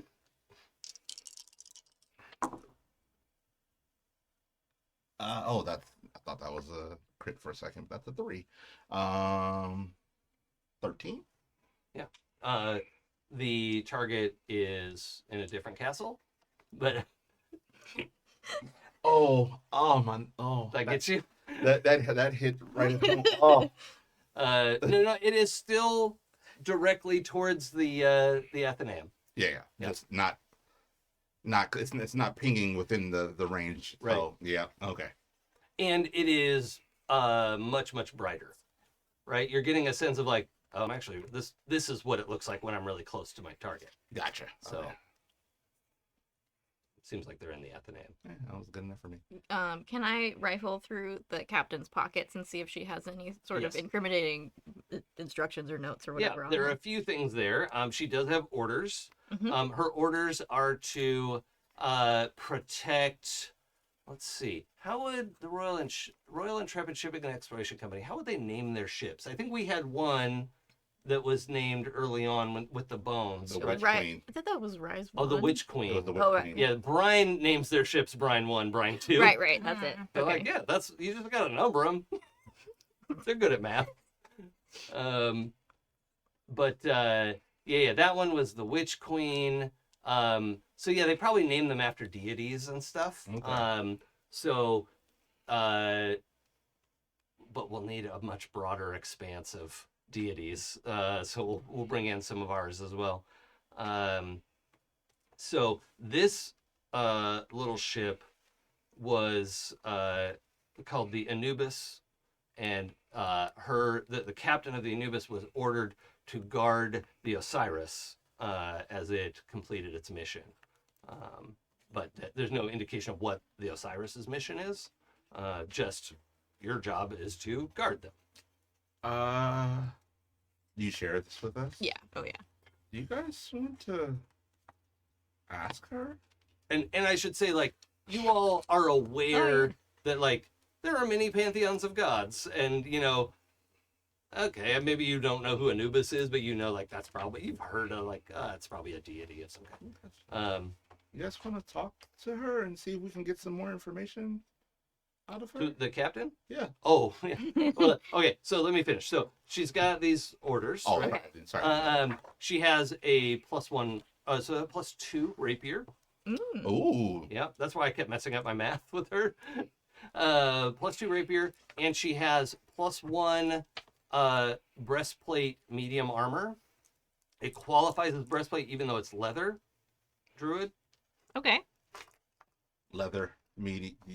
Is that better than my fancy magic armor? I don't know if it's hold on, let me look at your armor. It's just you're not supposed to wear metal armor. Right. Because you know the stars won't love you. And they have to. Yeah. It's mandatory. It's too naturey for that. What is your armor? I have the Metal Oh, Zephyr the armor. Zephyr. Yeah. So you would have a higher AC than that, but you would lose the wind wall. the wind. Yeah, the wind wall. I don't use it. And which I don't think you've used much. I do have advantage on. Oh, I have advantage on dexterity, acrobatics checks, and dexterity saving throws. Oh yeah, I think we've forgotten about a lot of that. You did, yes. But yeah. So and her armor is not just. It's like magical breastplate that is non-metal, Mhm. right? And but you need to do like an identify on it to Okay. know what its magic property. It's not just +2 armor. Okay. It's got some bullshit. I would like to take that so I can figure out what the bullshit is. Sure. Yeah, and in the process of like, the other parts of the cast, the circus are coming up to like, yeah, let's get her, like disarm her and get her out of her armor. She's not naked, Clothes. Yeah. And, they tie her up and so she's down below in the caravan. Everyone's kind of watching her while you guys are doing Oh, what she's you need to alive. do. Not dead. Well, no, that's, oh, sorry. I thought you wanted to bring her back. No, I have to speak with the dead. Oh, Talk to her. I thought you were going to heal her. You don't have No, to be alive to be God, questioned. no. You stay dead. I will talk to you in your afterlife. Grave cleric. Okay. So we could just question her up on the roof. Yeah. We're going to talk to a corpse. Yeah. Yeah. So let me quick check in on the Anubis. Ezthe. Mm-hmm. What's going on over there? I think since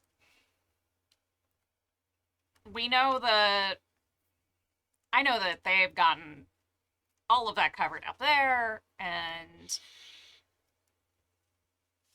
we don't seem to have any more enemies down here, but that doesn't mean that there isn't fun stuff on this ship. Mm-hmm. So I'm gonna poke around because I'm a nosy person. Okay. In the end, like, So right off the bat, there's a Spelljammer helm.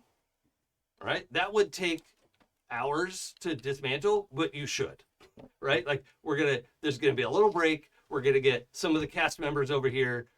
Eerie is really good with mechanics. we've got people who are really good at this, and it's not me. Yeah, so that's fine. We're telling the group via the sending Mhm. stones, like, hey, we need somebody to disconnect the Spelljammer helm and iridescence. Oh,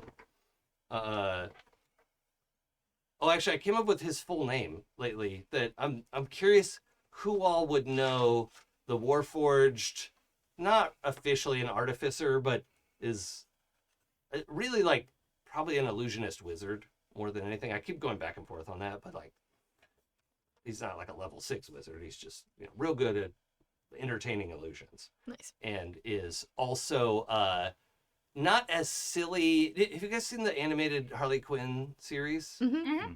The Clayface Yes. character in that is of the theater, right?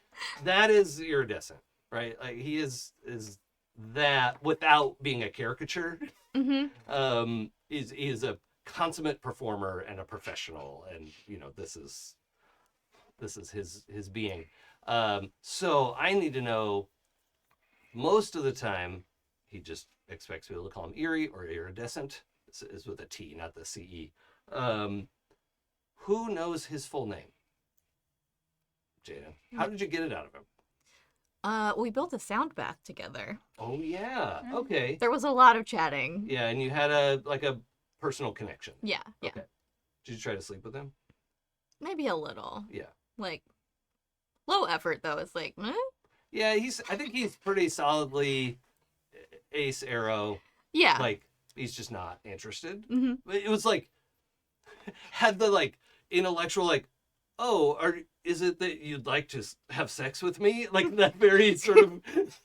Jaden was like, if you're into it. Yeah, it's like, oh, thank you, but no. It was like that kind of like, huh. Can we just make it that he knows Jaden and they had enough of a relationship to... Just avoid that. Yeah. Yeah, okay, sure. Yeah. Sorry, I'm just like in this space where like, just because people are ace doesn't mean that they don't get it.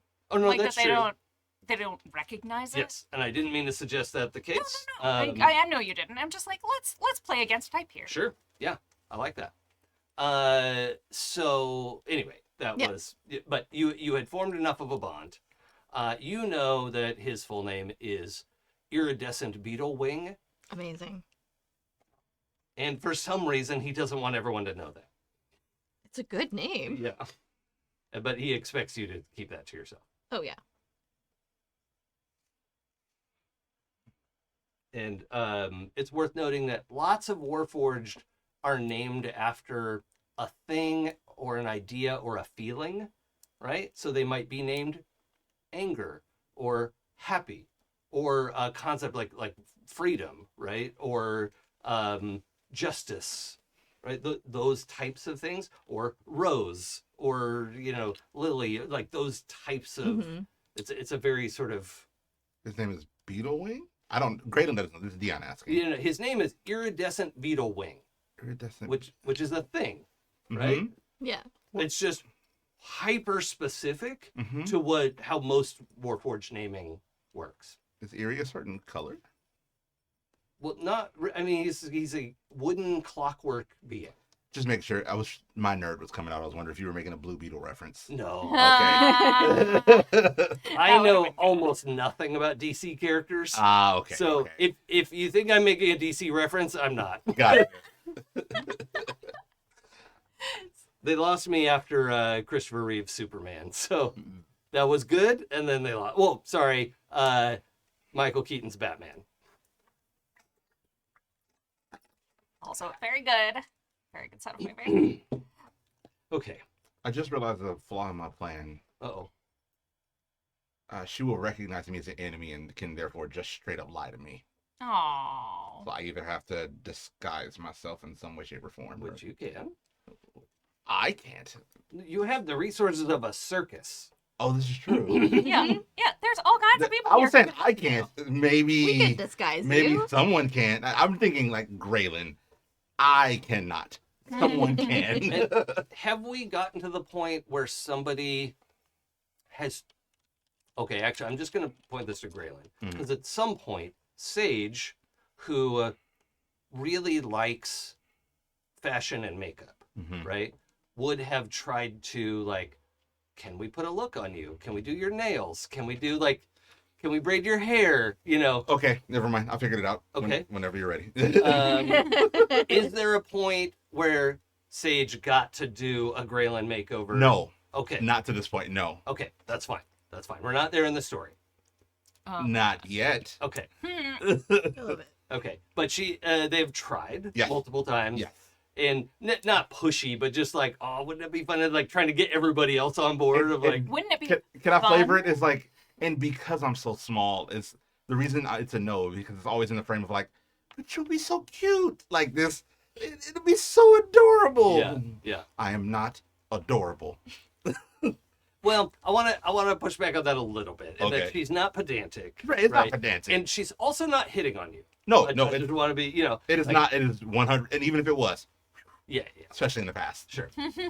Okay, so you will need a disguise because she will acknowledge you. If she had died on the other ship, I think it actually would have been fine.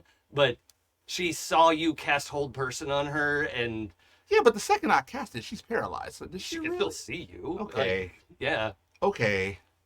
But she doesn't know what happened after. She You just- also yelled at her. I did. Yeah. Yeah. Okay. You're in the group that murdered her. I also marked her to be hit very hard by you. Yeah, There. Yeah. yeah. Yeah. I'm calling. Yeah. Yeah. That is what it is. Oh, that was the helmsman. Huh? That was the The helmsman. helmsman was marked for weakness. Oh, yeah, but, that's right. You had something face. I did? Yeah, I thought you wanted to say something. I forgot if I did. Okay. Yeah, I got to rifle through her pockets. I'm happy. Well, Ezthe was looking around on the ship.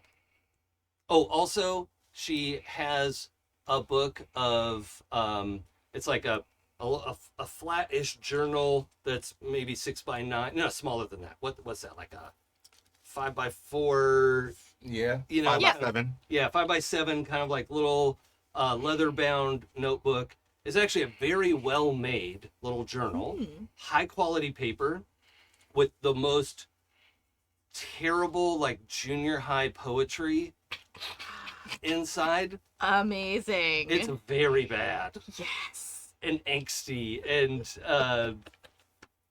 yeah, it's not. She's not a poet. Wasn't a poet.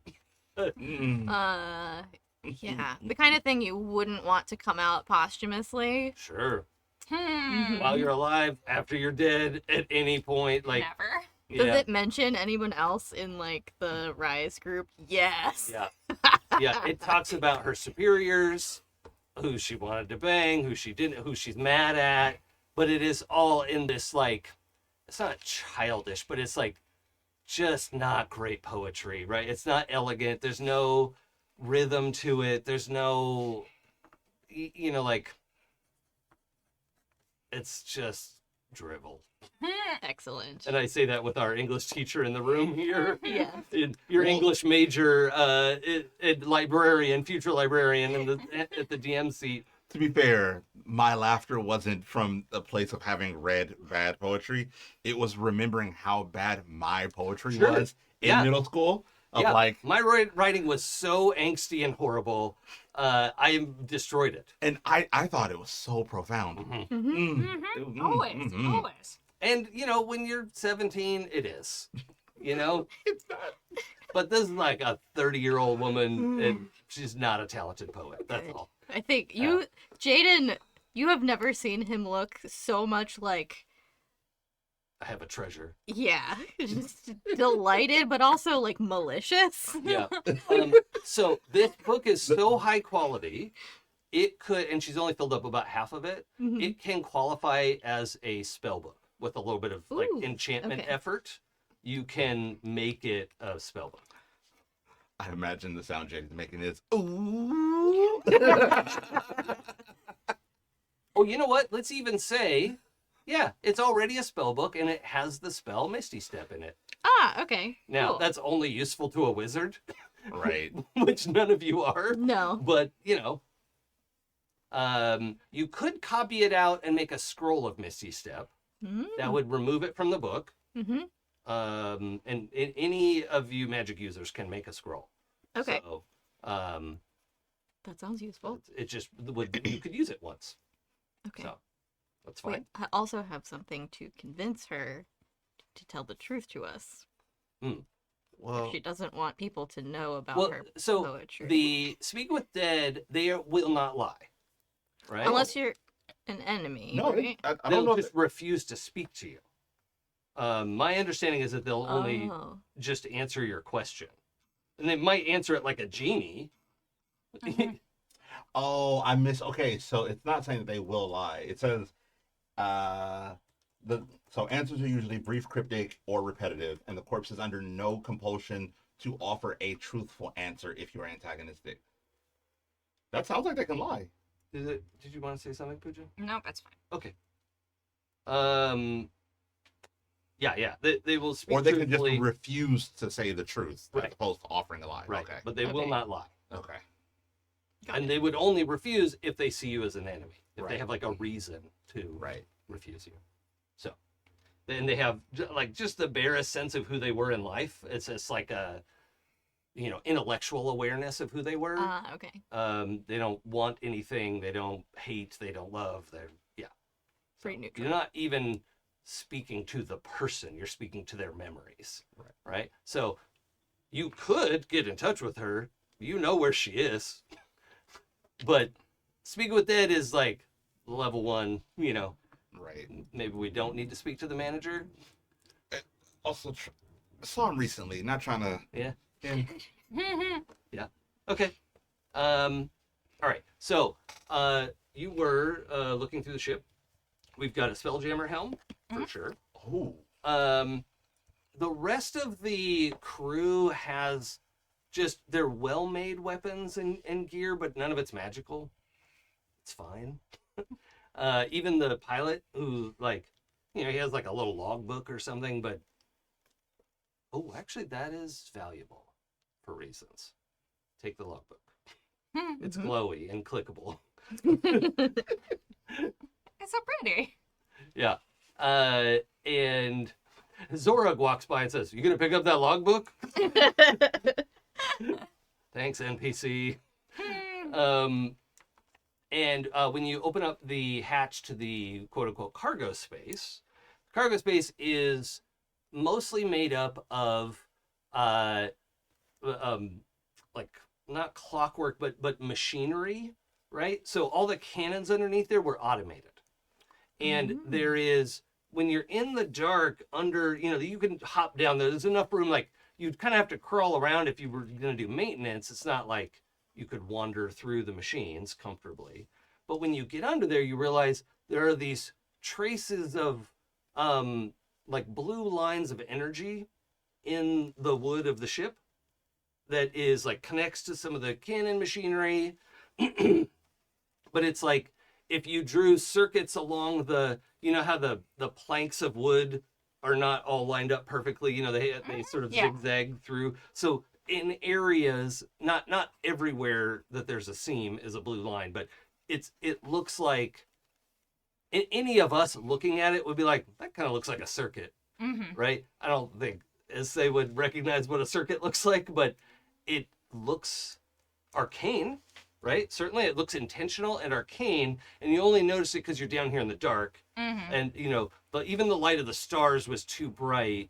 But when you go back up on deck and kind of shield your eyes and do the, I always think of the stupid bird in the water.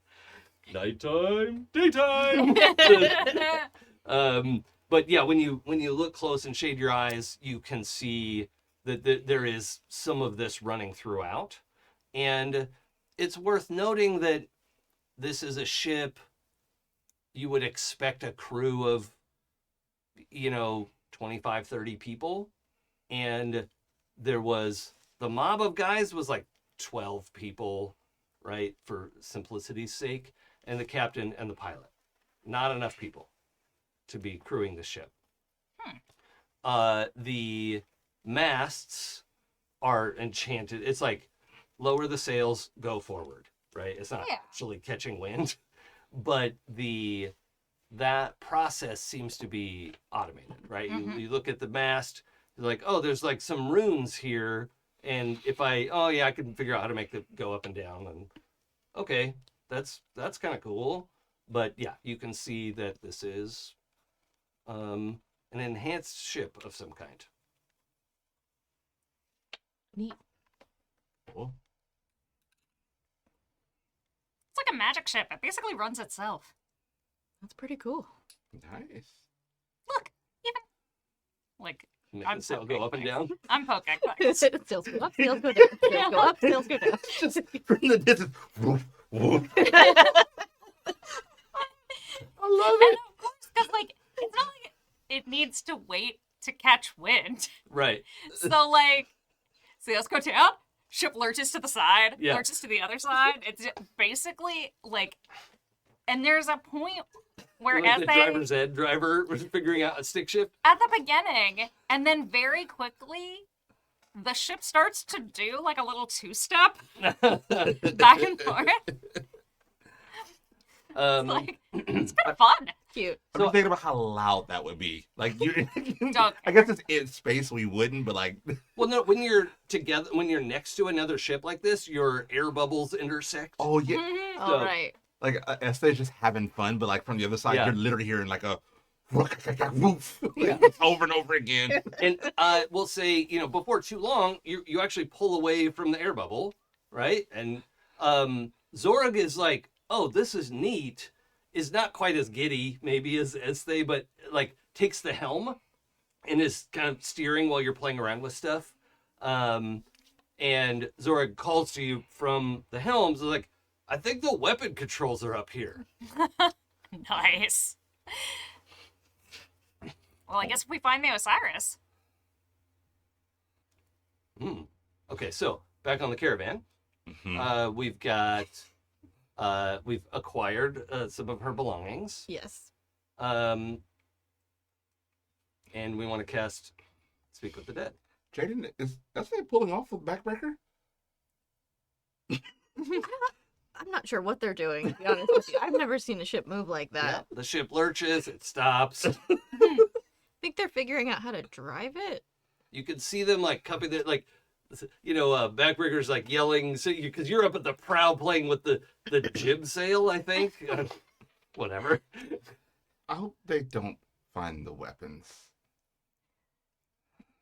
I hope they're not pointed at the caravan when they do. I mean, this ship is going all over the place. Yeah, It's like, pointed up, it's pointed down, it's left, it's right. It's I'm imagining Yeah. it's gonna be a crapshoot. Okay, I trust my bestie. And then yeah. So I want to get more information on the orders that you have, and I have a way to talk to her in her death. The problem is, I don't think she'll be too keen on talking to us if we look like us. So I did not think about this part. And the fact that she has a lot of information. I have two things I think would be best. One, gonna have to own up and let myself get a makeover, I guess. These guys. Yes, makeover time. No, you guys have all been so excited and I've been so hesitant, but I guess it's finally makeover time. And I guess we should get Ezthe back because I think we should all come together while this is happening and talk about, I get 5 questions. So what our 5 questions should exactly be Okay. and have a plan for this. So as you two are getting ready to go back down below into the caravan, Tim's still at the, with the reins. Mhm. And he says over his head, Sage is going to ask you if you want to wax and not explain it. The answer is no, don't do the wax. Thank you. So painful. And then it's just like, Oh my god. siblings, am I right? Seriously? Amazing. So good. Okay, you go get your makeover. Mhm. I'll send a message to Ezthe and Zorg and have them come back. Okay. Also, I don't want them getting too far with the ship. I would say at this point, they've actually settled into a like intentional looking curve. Right? They're banking around. They're back figuring and it out. forth. Oh no, that means we're on the broadside. Mhm. Okay. Quick. One more question, and Yes. tell me if it's too much. I'm trying to figure out how to navigate all of this, but how do you know General? I know you met General Backbreaker in passing when we went into Kellamor's office, and then after that, I didn't know you two had met each other until they were just at the circus the other night. Oh, yes. I invited her to come to the circus Oh, for the okay. day to spend with me. So she was there to see you. Yes. Oh, okay.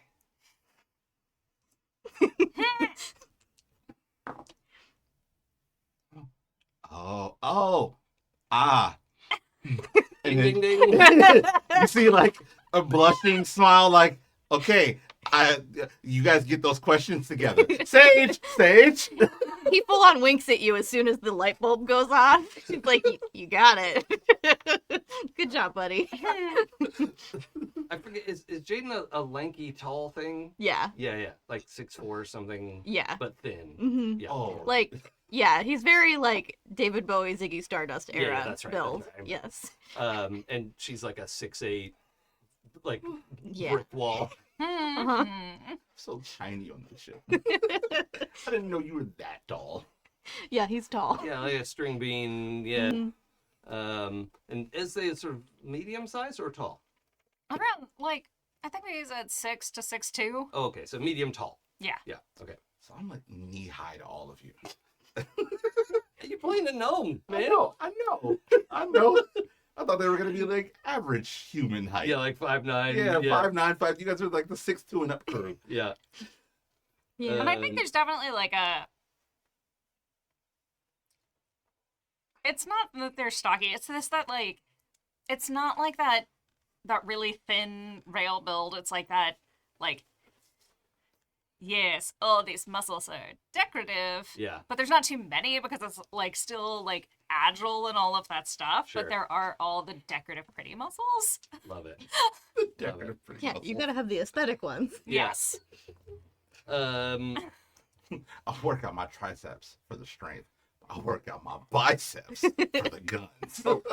Real quick check-in. So technically we're out in 20 minutes unless we can go a little bit longer. Is that? I'm good. I'm good. Yeah? Okay. Okay, great. No pressure. Just figured we've got a little bit more to do still. Yeah. Okay. All right. We have a disguise montage. Mhm. Sage, I just need to not look like myself. Don't get too carried away. There is a little bit of a spin up of like, we could do the cowboy. No, we could do the professor. We could do the, I don't. This isn't for a show. I don't need a whole character. I just need to be another being, not me. Okay. There's a little bit of the energy goes out. But yeah, comes up with a, sort of semi-generic look. Just changes your nose and your ears. It like still gets some like putty involved, and because Sage's disguise skills aren't magical, right? They can change shape as a changeling, and then their makeup skills are all manual, practical effects. So, so they go through all this stuff.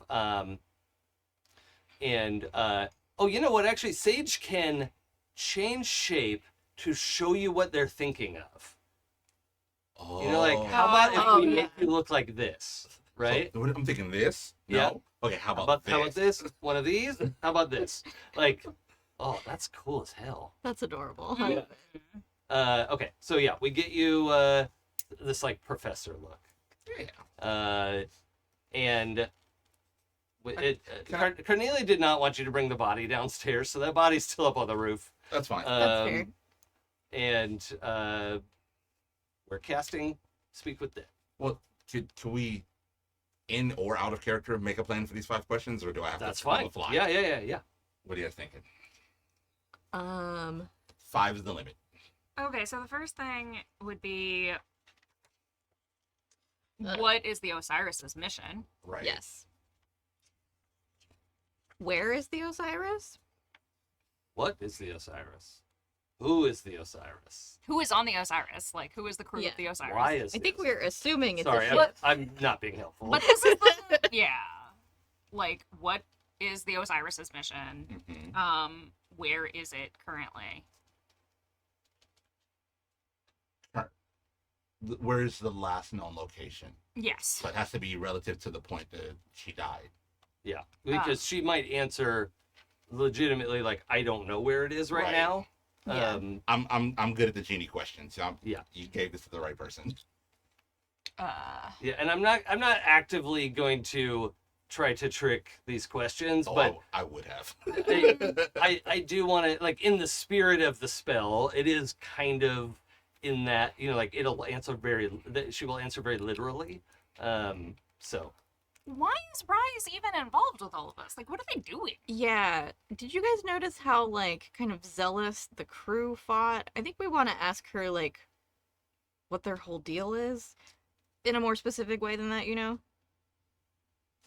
What do they fight for? What is it that they're? What are they crew trying to rallies behind? accomplish? Okay, yeah. Well, What? but the accomplishment was to keep us away from. Oh, what that's was the fair. exact wording? Can you? Oh, Something like to that. protect the Osiris. To guard the Osiris Fair. as they complete their mission. Yeah. So what is the Osiris's mission? so the just putting it out there, if they didn't tell her the mission or she didn't ask, Yeah, she that may not know the answer to that. Yeah. right? 'Cause her mission was protect them. Now, plenty of captains would be like, cool, what do we, might talk to the other captain and be like, what are we doing? What are we up to? What should I look out for? Mhm. Maybe that conversation happened. I just want to put But that it's like- possibility out there. But also, like, who, either way, she would know who was on it. Yes. Should at least know the other captain and helmsman. Yeah. Why was this mission worth risking your life for? Is that no? That's not it.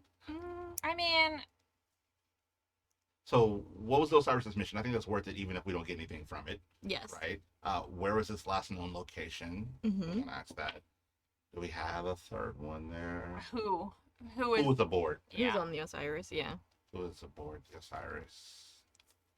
So we're just gonna hard assume that it's another ship, right? That seems reasonable. Anubis, Osiris. Yeah. I think that's not even an reasonable. assumption, like you just understand. Okay. I'm gonna give you that one. You and, know how Rise names their ships. Gotcha. and then like, how did they get the crew to believe so strongly in the mission? Because, Okay. like, normally sailors have their own stuff going on, and they're kind of, like, normally people who'd be fighting a losing battle at some point would stop fighting. Yeah. And can I use one of them to ask about the shadow? Oh yeah. Yeah, What did it? not the shadow fell, but the shadow. Shadow Weave, Shadow Shadow Weave. Magic is another way Yeah. to put that. Like how was or because every time we've seen them, something shadowy has been. Yeah. And What- Yeah. What is their connection to the Shadow Weave? Yeah, Maybe? that's a good one. question. I love that Yep. Dan and I are both, like, people who just in our lives, like, okay, well, if I got wishes, but I knew that they were trapped, what would I say? Yeah. People. Listen, that makes me I- very happy. I live on word puzzles to my wife's absolute dismay. She'll ask a question. I'm like, is that the exact question you sure you want to ask? So like, this is, I love it to the end of me. So yeah. I am That's- like a constant, like just randomly in my life. I'm just like, okay, if I had a wish, what would it be? Mm. But then how would I word that wish to make it the wish that I want? So you don't get monkey's paw. Yeah. That, That's- that story had a very like hardcore effect on me. Also, just like any story about wishes tends to be that Mm-hmm. Yep. framing. Have you read What of This Goldfish Would You Wish? No. Crazy version of that story. You should read it. It's a great short story. I used to Okay. teach it. Cool. Okay. So, I think we have them. okay. So this was, let's say you were developing these questions while you were getting made over. Right. Okay. You and Zora brought the other ship around and got over to the caravan, and we're all in Sage's room, which is silks over the lamp, and it's just very it's also a little bit starlit, right? Like there's the lights around the mirror, and a full dressing table and makeup box, and like it's very like 1950s Hollywood starlit vibe, Mm-hmm. right? But there's also whole closets of like masculine clothes, femme clothes, in between, like mix and match, like whatever, like because we know that Sage is very fluid, and who knows what the day is going to be. So anyway, we're in Sage's apartment, and we're gathered around watching the makeover, and you're coming up with your questions, and the makeup is done. You're ready to go back up. You come out of the apartment. You're in the main area, and you come out to the sound of banging on the roof hatch, right, which is where Tim would be, presumably. Mm-hmm. He's and you can hear Tim like, hey, somebody come look at this. Oh, rush up there. Okay. Yeah. Yep. Get up there, and you can find. So we're also not moving anymore towards the Athenaeum because we're figuring all this out, and there's a whole extra ship to figure out what to do with. But Tim is at the far end of like the back of the first wagon, because she's the body was sort of towards the front. Mm-hmm. And he's like, I don't even know. And so the body laying there on the roof has like they look like varicose veins, but they're glowing purple and sort of radiating out from the eyes and Oh. in the like nose, like when you see like burst blood vessels in someone's face. It's that like you could see these like sort of lightning bolt veiny shapes radiating out from her eyes, and she's just there in her regular clothes, but those veins, like it's reaching down her neck, and that is upsetting to Tim. Yeah. Naturally. She's not moving. She's not doing anything. It's just, as you watch, you can see it slowly continue. It's like a spreading effect. Can I Arcana check to try to figure out what's going Sure. on? Yeah. This is a high DC. Okay.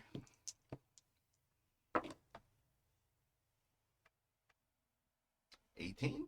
Oh, yeah. That's the DC. Hey. So, a little while ago, you would have thought it was a pure myth. After what just happened in Baldur's Gate recently, you know that Ceramophosis is not a myth, and is that it is a real thing.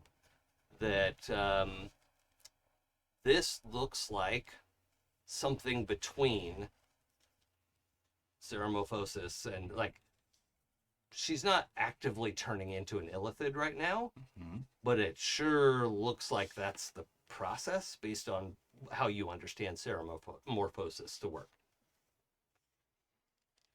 So she looks like she's changing, but she's... Yeah, it's like it's the change is trying to happen, but it doesn't have enough juice, is what it looks like. And like the body, so the bit of urgency here is, Speak with Dead requires the body to be primarily intact, or at least the head, right? And it is not going to be intact in much longer. So. Well, I should. This is worth it. Do I get the hint that if I gentle repose? So normally, gentle repose doesn't require a dice roll, I believe, right? Yeah, no. What's the language on it? You touch a corpse or other remains, and for the duration, the target is protected from decay and can't become undead. I don't know if that's going to work with that specific I'm language. going to make a saving throw against your save DC. So you don't have to spend the spell slot if you don't want to. And I know this is an unusual way, but it's not technically decomposing. There's something else wrong. So is it something that lesser restoration could change? no. No. Okay. No. Not That's a good question, though. I'm glad you're thinking that way. I cast command, cut the shit out. Unfortunately, you can't see the actor. I know. Yeah, no, go ahead. That's fine. We'll do it. So gentle repose. Not DC, those guys. DC 17. Oh, that's okay. I'm just gonna do flat dice. There's no bonus to this. Oh, okay. Pretty good chance. 5. Not bigger than 17. No. So then I have to use that spell slot. And it was a slow process anyway, but after a moment and after, you feel the spell take effect, and you could see that the veininess doesn't recede, but it's not continuing either. It's arrested. All right. And then now that the body is chilled out, I will go ahead and cast Speak with the Dead. Okay. And I have 10 minutes to ask 5 questions, essentially. That's fine. We don't really have to worry about the time component of this. The questions. Yeah.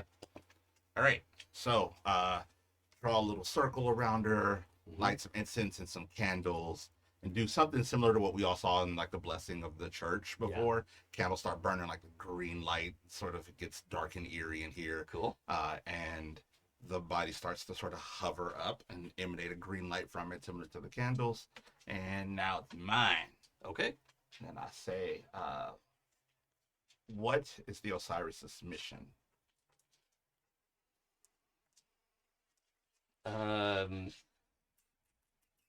So you get this breathy emanation,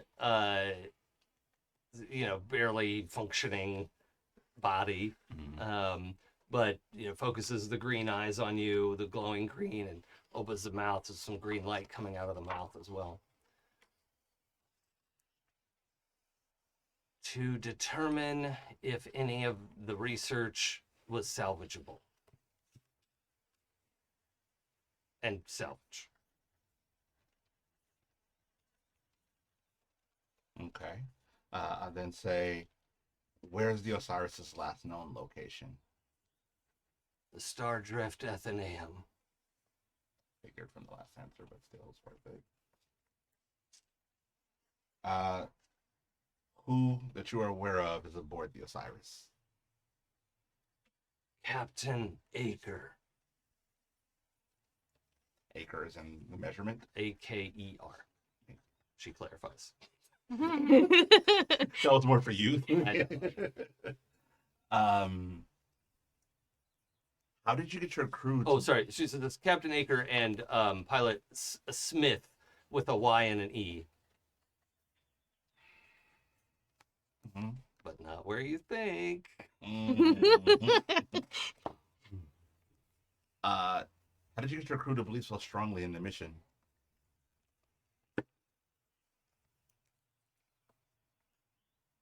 I don't have to convince them of anything. That actually said a lot without saying it. There's a faith there. What is your connection to the Shadow Weave? I have no connection to the Shadow Weave. Okay. And she falls. Okay. And at this point, also, you feel the gentle repose break. Oh. And the body flattens. You're watching this. It's almost like a time lapse. Not really decomposing, but that's the kind of what it looks like. Even the head, the skull, like all of that just starts to flatten out as you're watching it. And the there's not much in the way of gore, but there is this like purple blue ooze spreading across the roof of the caravan. And as the head flattens all the way down, and again, it's like her face is on. It's like horrific, right? But it flattens all the way down. Her eyes pop out of her head, and this horrific, segmented, toothy worm comes crawling out of one of her eye sockets.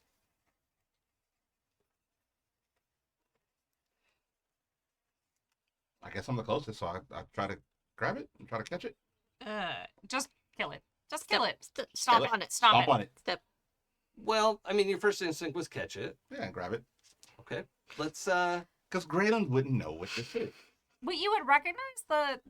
I You, guess you like knew that it's Ceramorphosis. yeah. Oh, I did know And that. so Okay, you never mind. probably know that this is an illithid tadpole. Okay, no, never mind then. Okay, with that knowledge, yeah, no. Then Okay, okay. Instinct would be I different. thought you wanted to capture a illithid tadpole. No, in my mind, I was still relying on the fact that like Gralen only just really came to terms with that this is a thing, Okay. and wouldn't know that necessarily that's how they reproduce. But I forgot that we got the piece that was Ceramorphosis, and he knows what that Yeah. is. Yeah. I need the three of you to make wisdom saves, Okay. and I'm going to roll for Tim. 17. Okay. I keep rolling mid, but I have such a high bonus. Yeah, 17's great. That hits the DC. 16. That hits. 13. Does not hit. So I'm going to let you take over after this sentence comes out of your mouth, okay? Because both Ezthe and Tim, who was sort of standing looking over as well, both Ezthe and Tim say, wait, no, we could use that. And Tim is reaching towards it. You're under your own power now, but that is, and you know that you said that out loud, and you can feel however you want to feel about that. But it is in your mind like, that is a very useful, powerful weapon. Tim is reaching for it? Yeah. Can I like back with my quarterstaff and like Push him back. push him back, like tap him, hit him?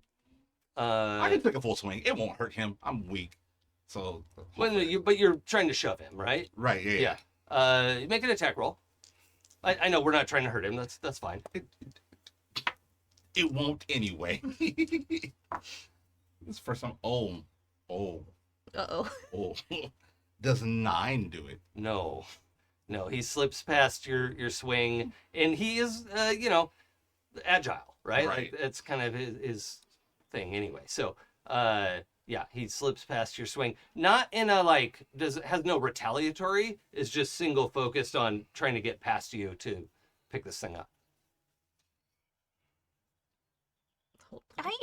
Anybody else? I will say, like, I am so.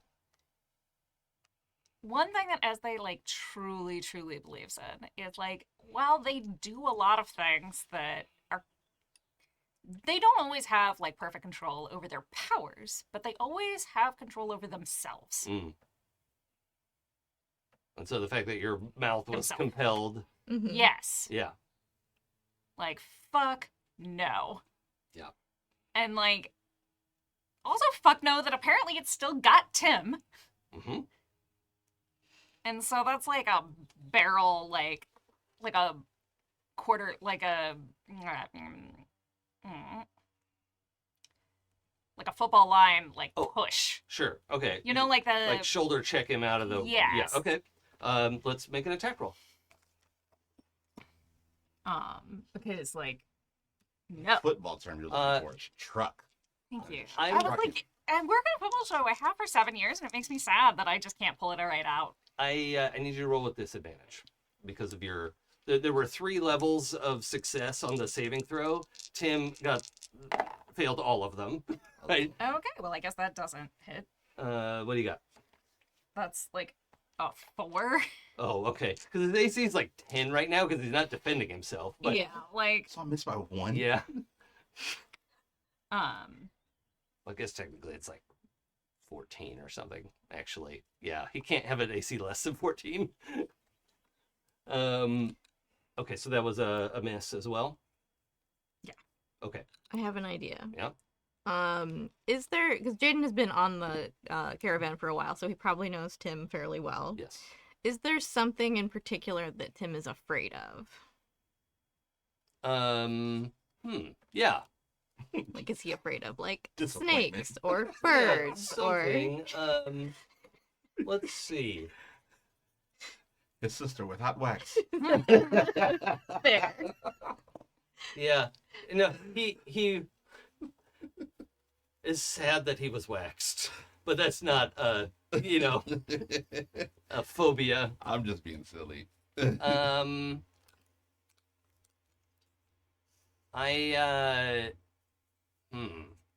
All right, I have 2 ideas. One is going to help you, and one isn't. I'm gonna roll off. Okay. Okay. Do you want odd or even to help you?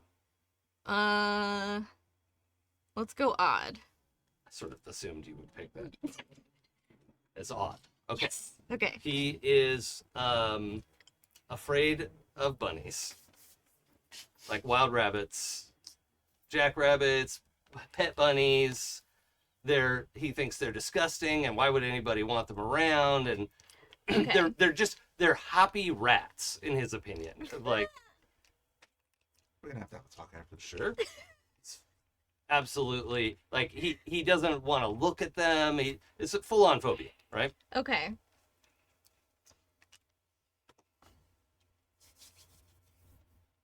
It would be on his lines and veils for sure. Got it. Okay. I was really hoping there wasn't a name for that phobia. Oh, of course there is. Of course there is. Doesn't super help what I was trying to do. Rabbits don't make like a lot of noise, do they? No. No. When But- they're scared. Yeah, they do because of the whole like rodent chewing thing. Mm-hmm. Oh yeah, there is like that chittering, like chompy noise they make. Okay, perfect. Yeah. Because I was going to use thaumaturgy to make a phantom sound Oh sure. to make a sound he would not want to go towards emanate from the worm. Yeah. Okay, let's do that. And I'm gonna have you make a persuasion check with advantage, Okay. or intimidate if you want. Persuasion or Random intimidate. fact. When rabbits are scared, the Really, sound he's they not make very intimidating. sounds like a human baby crying. Oh yeah, the screamy thing Yeah. that they do is horrible. Yeah. Horrifying. So what are you rolling? Persuasion. Okay. With advantage? Yes. Okay. And this is the last action between. I love like he sort of like absently dodged your attack. You like shove into him, but he's just bigger than you, and he's reaching down to pick up this worm that's like the size of a small carrot, you know. Okay, 19. Oh yeah. Not natural, but No, that's gonna break the spell. And he like just jumps back, falls on his ass. You know, what the fuck? That's not funny. What the fuck? don't touch that. Kill Why it. would I? Kill You it. were trying to step on it. Wait, did you make the cute chittering noise or the horrifying cry? I think it started as the chittering, and then for good measure, there's just like a horrible screech. Okay. Like, that means run away from the chittering. We were really gonna have to talk. Yeah. Okay. So anyway, he falls on his ass. He doesn't know how he got here or what happened. What's happening? Stomp, stomp. Stomp, Yeah. stomp, stomp, stomp. Okay, we just stomp on him. Mm-hmm. Yeah, okay. You guys do it with your feet. I was gonna do mage hand and not touch it, but yeah, that works. Stomp. I mean, you got shoes on. Yeah, I Yeah. was like, I got big boots. Yeah. Yeah, no, you guys did These it. Go boots for were it. made for stomping. Yeah. Go for it. Okay. Love it. Yeah, and again, this is also in the gore of her like melted, you know, like her skin is here and her insides just leaked out as purple fluid. But yeah, you stomp down on her face, what's left of it, and you squish that little worm. That was not like. So was that the thing that they used to make more of? That they used to make more of them? Yes. So the crew probably also was infected. That They was, were like the people on the beach. They were. was not like Point Brad. No. Because Well, Brad's cool. These people are not cool. no, I just mean the same. Also, the people on the beach were illithids in disguise or transmuted. Yeah, they weren't thralls. Like None of thralls. these are illithids. Oh. they just have a worm in their brain. They're just firm in their beliefs. Worm It's firm. not their belief. Yeah, in anymore. someone's belief.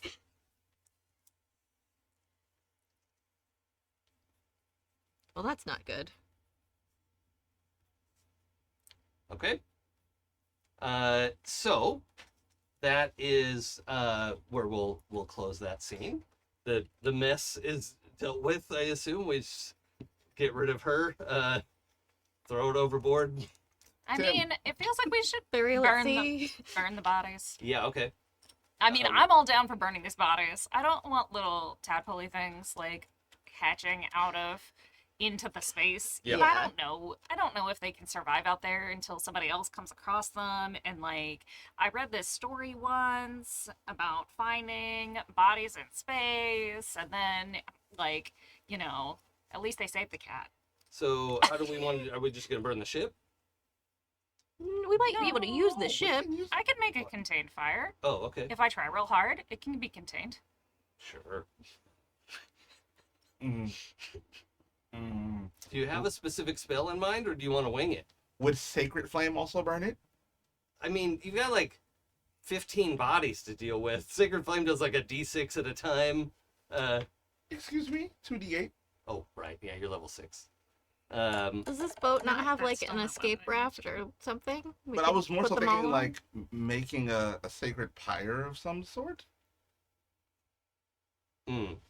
Where? That's true. I'm not saying no. I just I'm trying to. Brutus's space is currently unoccupied. Brutus doesn't have a room. Then I'm talking the open space between our rooms. It's not like he's The common room, the couch where he sleeps. Oh, I guess that's true. Like, this should be on the deck of the other ship. Because then if something does go wrong, I haven't set fire to the caravan again.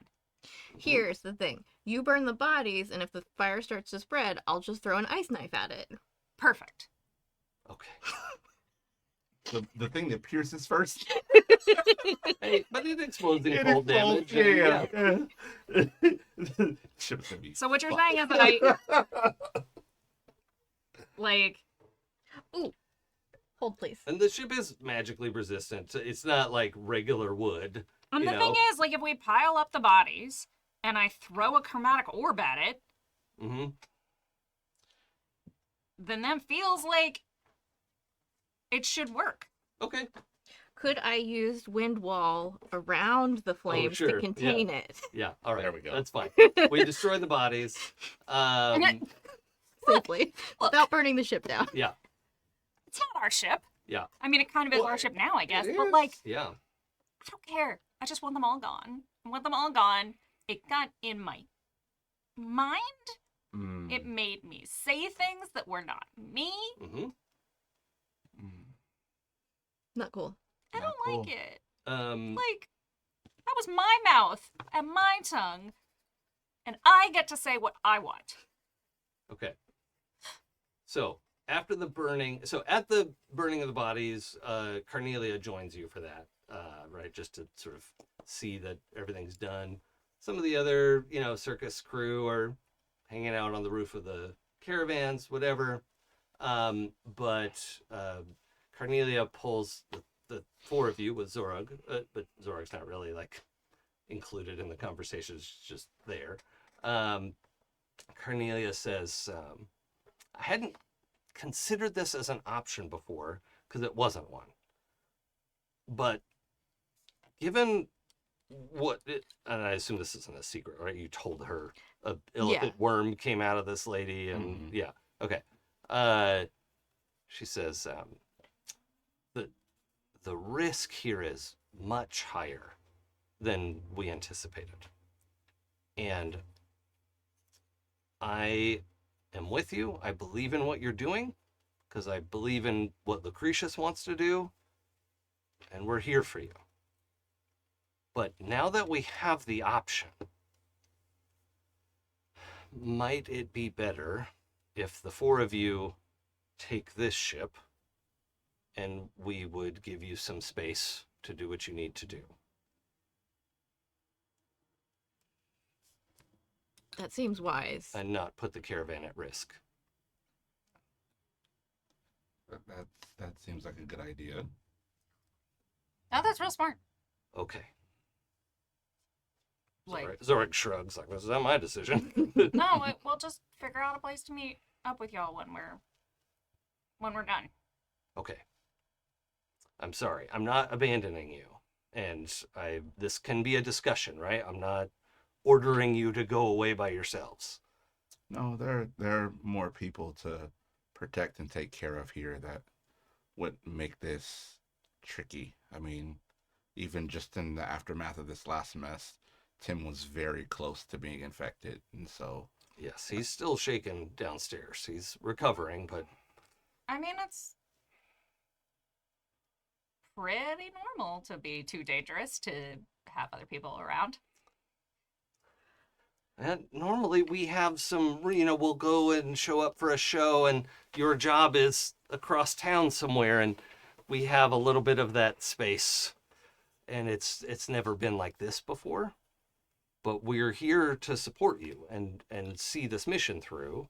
But none of us are as equipped for combat as you are. And no matter what Tim thinks of himself. So... Are we agreed then? Agreed. Agreed.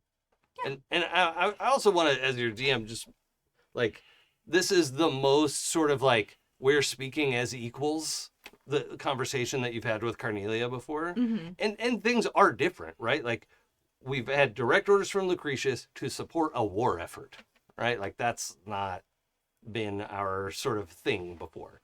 So... I also think, considering we're going to a war effort, we should probably have a warship and not a caravan with two giant, cute, adorable hamsters. A bunch of people who we need to protect. Right. Yeah. Yeah. So the main quarters. So down below in the I think it might be a schooner. I'm gonna look it up while we're talking. But there's not a lot of room for all the machinery down there, and there were hammocks strung up in very tight spaces. And now that these are people who maybe weren't as concerned about personal comforts, they were happy to be piled in like lumber and deploy when they needed to deploy, and they just took that at face value. that is not a nice place to sleep, and you will not get rest bonuses from resting down below. However, the captain's quarters, the captain's cabin, which is under the poop deck, right, has, we could talk about that. So, yeah. Ship sizes for you. Oh, yeah. If you need them. Galleon, 2,000 to 500 tons. Frigates, middle, 200 to 400. Schooners, smaller, usually less than 50 feet long. Oh, okay. Well, this is like 2 masts and a little mast at the front. Frigate. Frigate. Okay. Frigate. Yeah. So. Yeah. Okay. I mean, it makes perfect sense.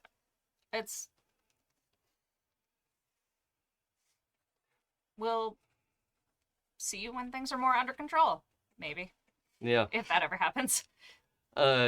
So the captain's cabin is, however big, I don't know, 400 square feet, something like that. Not a big space. It's like a studio apartment size, right? And there is a magic bathroom that works. Yay. Because, come on.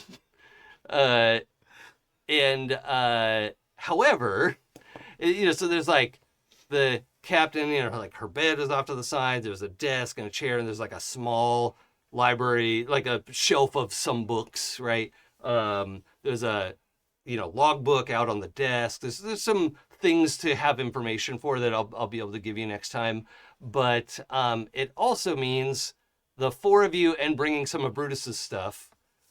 This is going to be your shared living space. Neat. And I'm curious to see how that's going to shake out. So we've got, we've got a little bit of time left. Gralen would say immediately as we got on board. Well, Dibs the bed. No, not I know. I really should bless this ship, even if you guys don't want to take part. But in order for me to do that, we probably have to name it. And I think. I mean, if you want to claim the ship for Kellenvor, yeah, you need to name it, and you need to break a bottle of wine over the bow. Right, but I think it's only right, at least, and I would love to hear if you two agree that the naming is taken in order, and the person who would have the next order will be the one who killed the previous captain. So, did you want to do the honors of naming it? Captain Jaden. You killed the previous captain. That's true. Oh man, you're gonna be mad at me for this. The name my brain immediately wants to name this ship is Twilight Sparkle. Twilight Sparkle she is. I'll get started on the blessing. I'm putting it in my notes. Love it. Twilight Sparkle. And it is not devoted to, but like it's in honor of Kellenvor and blah, blah, blah, bless this ship. Right. Yeah. You guys don't have to believe in that, but like for my own edification, I need that for the safety and the like for me. Yeah. Yeah, and it's the sort of thing where like allies of Kellenvor will recognize the blessing, enemies of Kellenvor will recognize the blessing, that type of thing. It's like whatever our flag we fly, if you're an ally, you can see the sort of faint hint of the scales, right? And if you're an enemy, you also get a faint hint of the scales. Yeah. And if you don't care, it's just a whatever flag. It's just whatever the flag is. Yep. But yeah, you managed to figure out some of the sigils on up above, like near the helm. You figure out how to like change the name on the side of the ship. And the runes just automatically, magically shift and become the Twilight Sparkle. The Twilight Sparkle. I love it. There are a number of things that you're kind of picking up of like, oh, there is sort of a command, like figuring out how some of the automated things that work. The Spelljammer helm is not automated and can't be, right? Like that's just, it's a very magical device that one of you will have to bond to. Now you as the captain, and also you are a skilled navigator. That's true. You probably should be the one bonded to the helm. Okay. If no one objects, Forever hold your peace. Held. All yours. All right, Captain Jaden, it is official. You are bonded to the helm of this Captain Spelljammer. Sapphire, thank you. Oh yeah, Captain Sapphire. Thank you. Captain Sapphire, you are the captain of the ship. It is named the Twilight Sparkle under your direction, and it is blessed by Kelemvor. Amazing. I love this for Jaden's lore. Amazing. Yeah, Has I Jaden will ever say- been a captain in the past? maybe. He doesn't know. It's so good.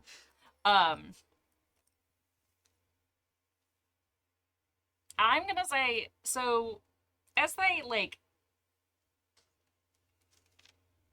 is getting more and more raucously drunk as we do this. Okay. Everything that we are doing is toasted with a new bottle. Oh, I need everybody Amazing. to do a perception check with advantage during this process. Perception. Oh, there we go. Okay. With advantage.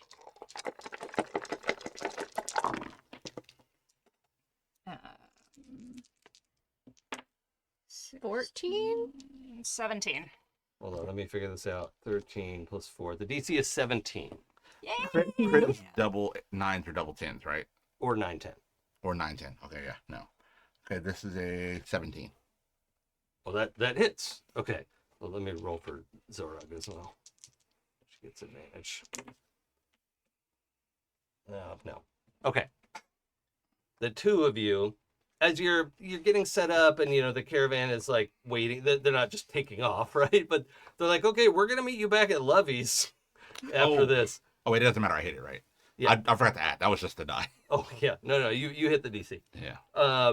But everyone's here to see you off. They're here for the naming ceremony. That's all exciting. Blah blah blah. And as they're all going back to the caravan, like, okay, bye. We'll see you soon. You realize Tim is not with them. Oh no.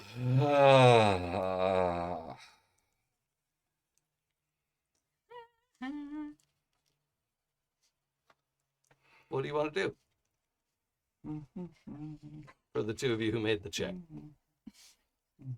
And actually, since it's a perception check, I should say, and the big square door to the cargo area is like there's like a little. It's not quite closed all the way.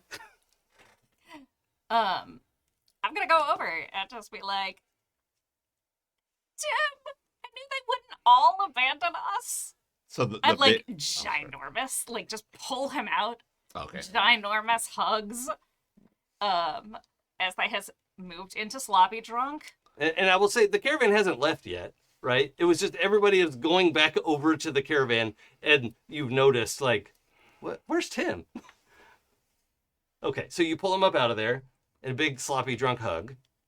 Mhm. Yeah. Okay. Especially the undercurrent of this is as they really believes okay, it knew it was going to happen eventually, became too dangerous for the people that they have connected to. The people that they connected to are sending them away. Oh no. Oh no. I'm so sad. Now I feel bad. Sloppy drunk, really happy to see Tim. It's fine. This is what happens. This is life. This is the cycle of life. Oh God. I was gonna shoot him back onto the other ship. Do what you gotta do. Okay, so Ezthe is not sending him back to the caravan. No. All right, Esthe's like, that's fine. You stowed away. You stay with us. Yes. It's too late to go back now. Everyone's like walking over to the. 5 feet away. Yeah. It's like, too bad it's too late. What did you want to do? A minor image of Bunny. Oh. Oh That no. I'm gonna, on Tim's behalf, X card that. Okay. All right. Just for the tone of the moment, right? Gotcha. Like, that's a little too much. But as you're approaching, right? Like you're certainly on team. Like Tim needs to go back over So then there. can I mage hand and ear pull? Yes. Yeah. You pull his ear. He's like, ow, ow, ow, ow, ow. What? And then Sage and Rosemary are like, like serious face marching across the deck, get on each arm, and pull him up in his duffel bag and like his pillow. He and brought his stuff. Yeah. Yeah. It's smart. It's Yeah. smart. You gotta have your stuff. Yeah. It's like, no, I can help them. I should be with them. You know, it's like this whole thing of like, not yet. You're not old enough. And they drag him back to the caravan. So, I think Jaden catches the end of that. He's been too busy trying to pick out his captain's hat. oh yeah. Which one he's going to wear now that he's a captain. Yep. Yep.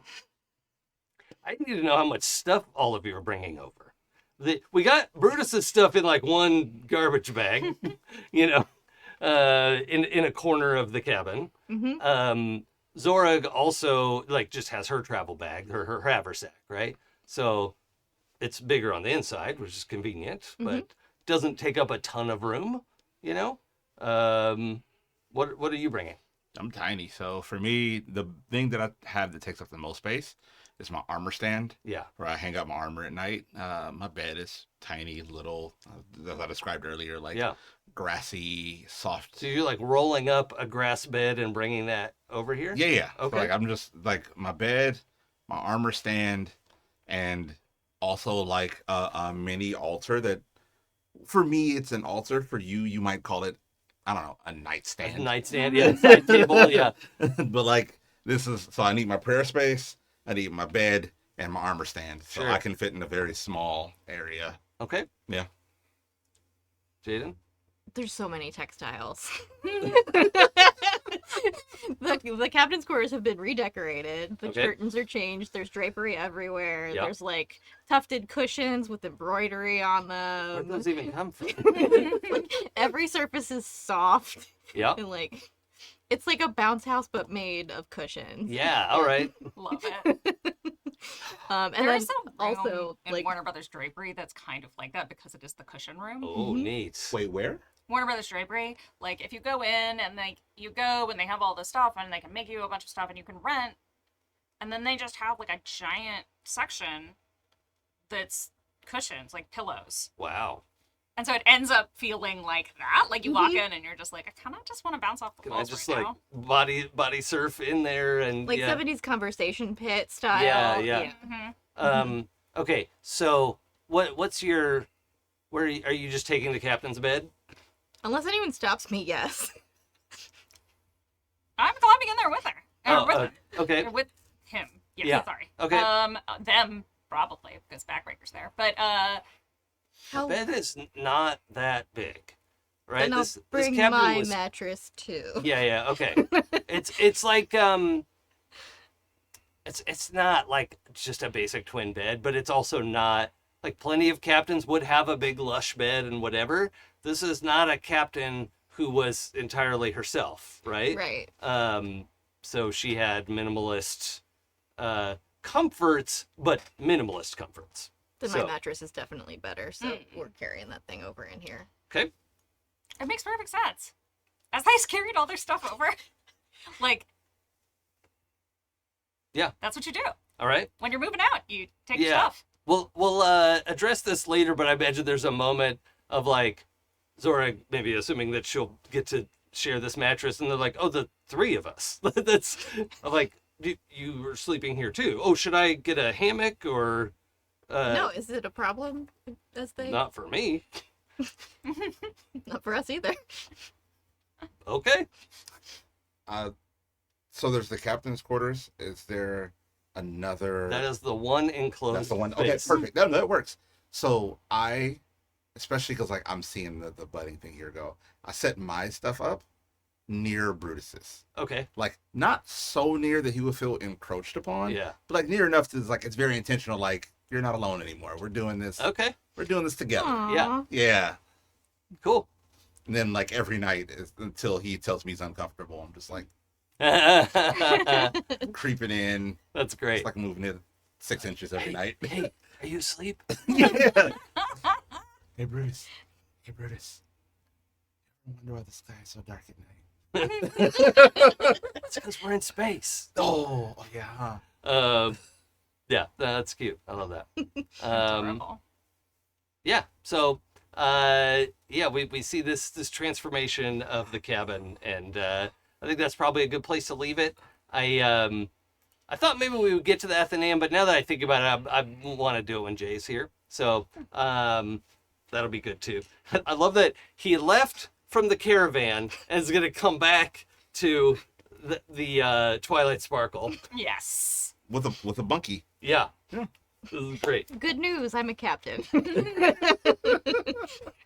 All right.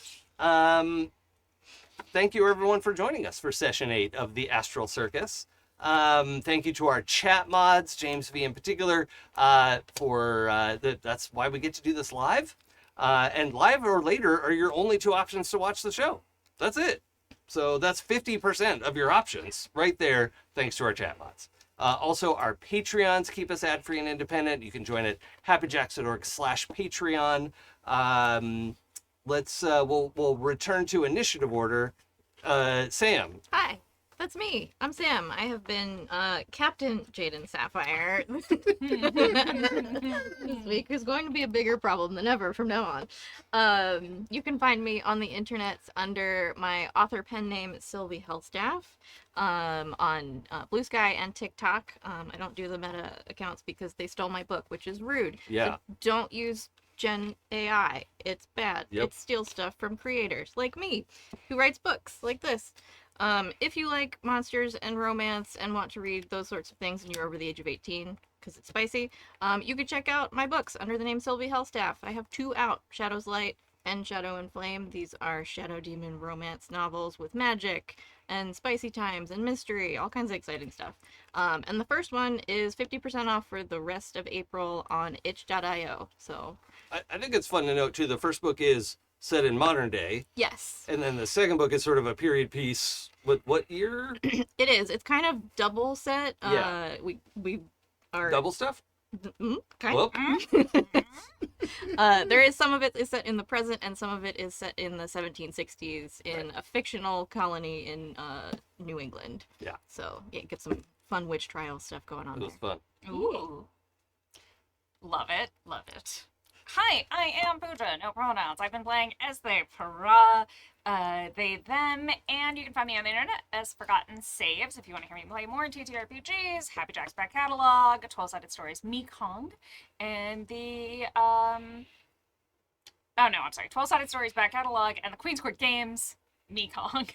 And go out, find your community, find your people, and hold on to them with everything that you've got. Because that's who we have in this real world. Hello everyone. I am Dion. I have played. I almost said your character's name because I'm that tired. Aren't we all Captain Jaden Sapphire a little bit? On the inside. I have played Happily Gralen inside. Longstamp. I know who I am. I am not having an identity crisis. And you can. I don't have time to be on the internet right now at all anyway because life is hectic as it is for everyone. So I would just mirror that. I feel like I said it the last 2 weeks, so I'll say it.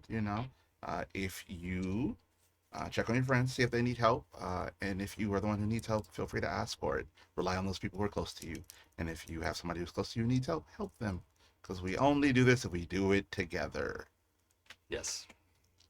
And my name's Jason. You can find me on Twitch and Blue Sky at It's Probably Okay. And I will be back to streaming for sure Monday, April 21st, because my finals are due Sunday, April 20th. One way or the other, I'm free by Monday. And my goal right now, I haven't told my partner this, my goal right now is to stream every day next week. Cool. So if you're watching this or listening in a timely fashion, come tune in. I gotta get my algorithm back up. It's sleepy.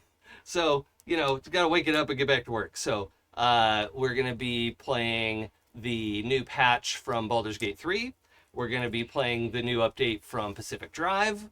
We're gonna be playing a blades and grenades only build in Cyberpunk 2077 that I'm calling Blenades.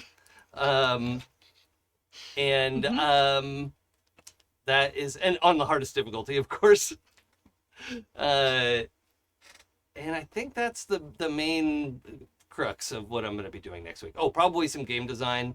I'm definitely going to be working on maps. So you three and Jay are not invited to join me on Okay. those streams, right? So it'll be labeled D&D prep, No don't- spoilers. Yeah. What day? What is- Look, you know what, spoilers. I can tell you the greatest. I could still remember this moment of going downstairs as I was like 10 or 11. I was looking for presents and I found them, and I was like, "Oh no!" Like, oh no, I won. You know, like, this is terrible, and I've never sought out a spoiler. Since. I actually hate spoilers. I Yeah. wouldn't do that. Yeah, I know you wouldn't. And it's bizarre to me that people want that. It makes sense when somebody's like, I don't care about spoilers, but the people who want them to know ahead of time what's like, I don't know. That's confusing to me. So anyway, that's what I'm up to. Thank you very much for joining us. We will be back next week, I think. Yes. And we will see you then. Yeah, so we did it. Okay, thanks everybody. Huzzah. Bye. Bye.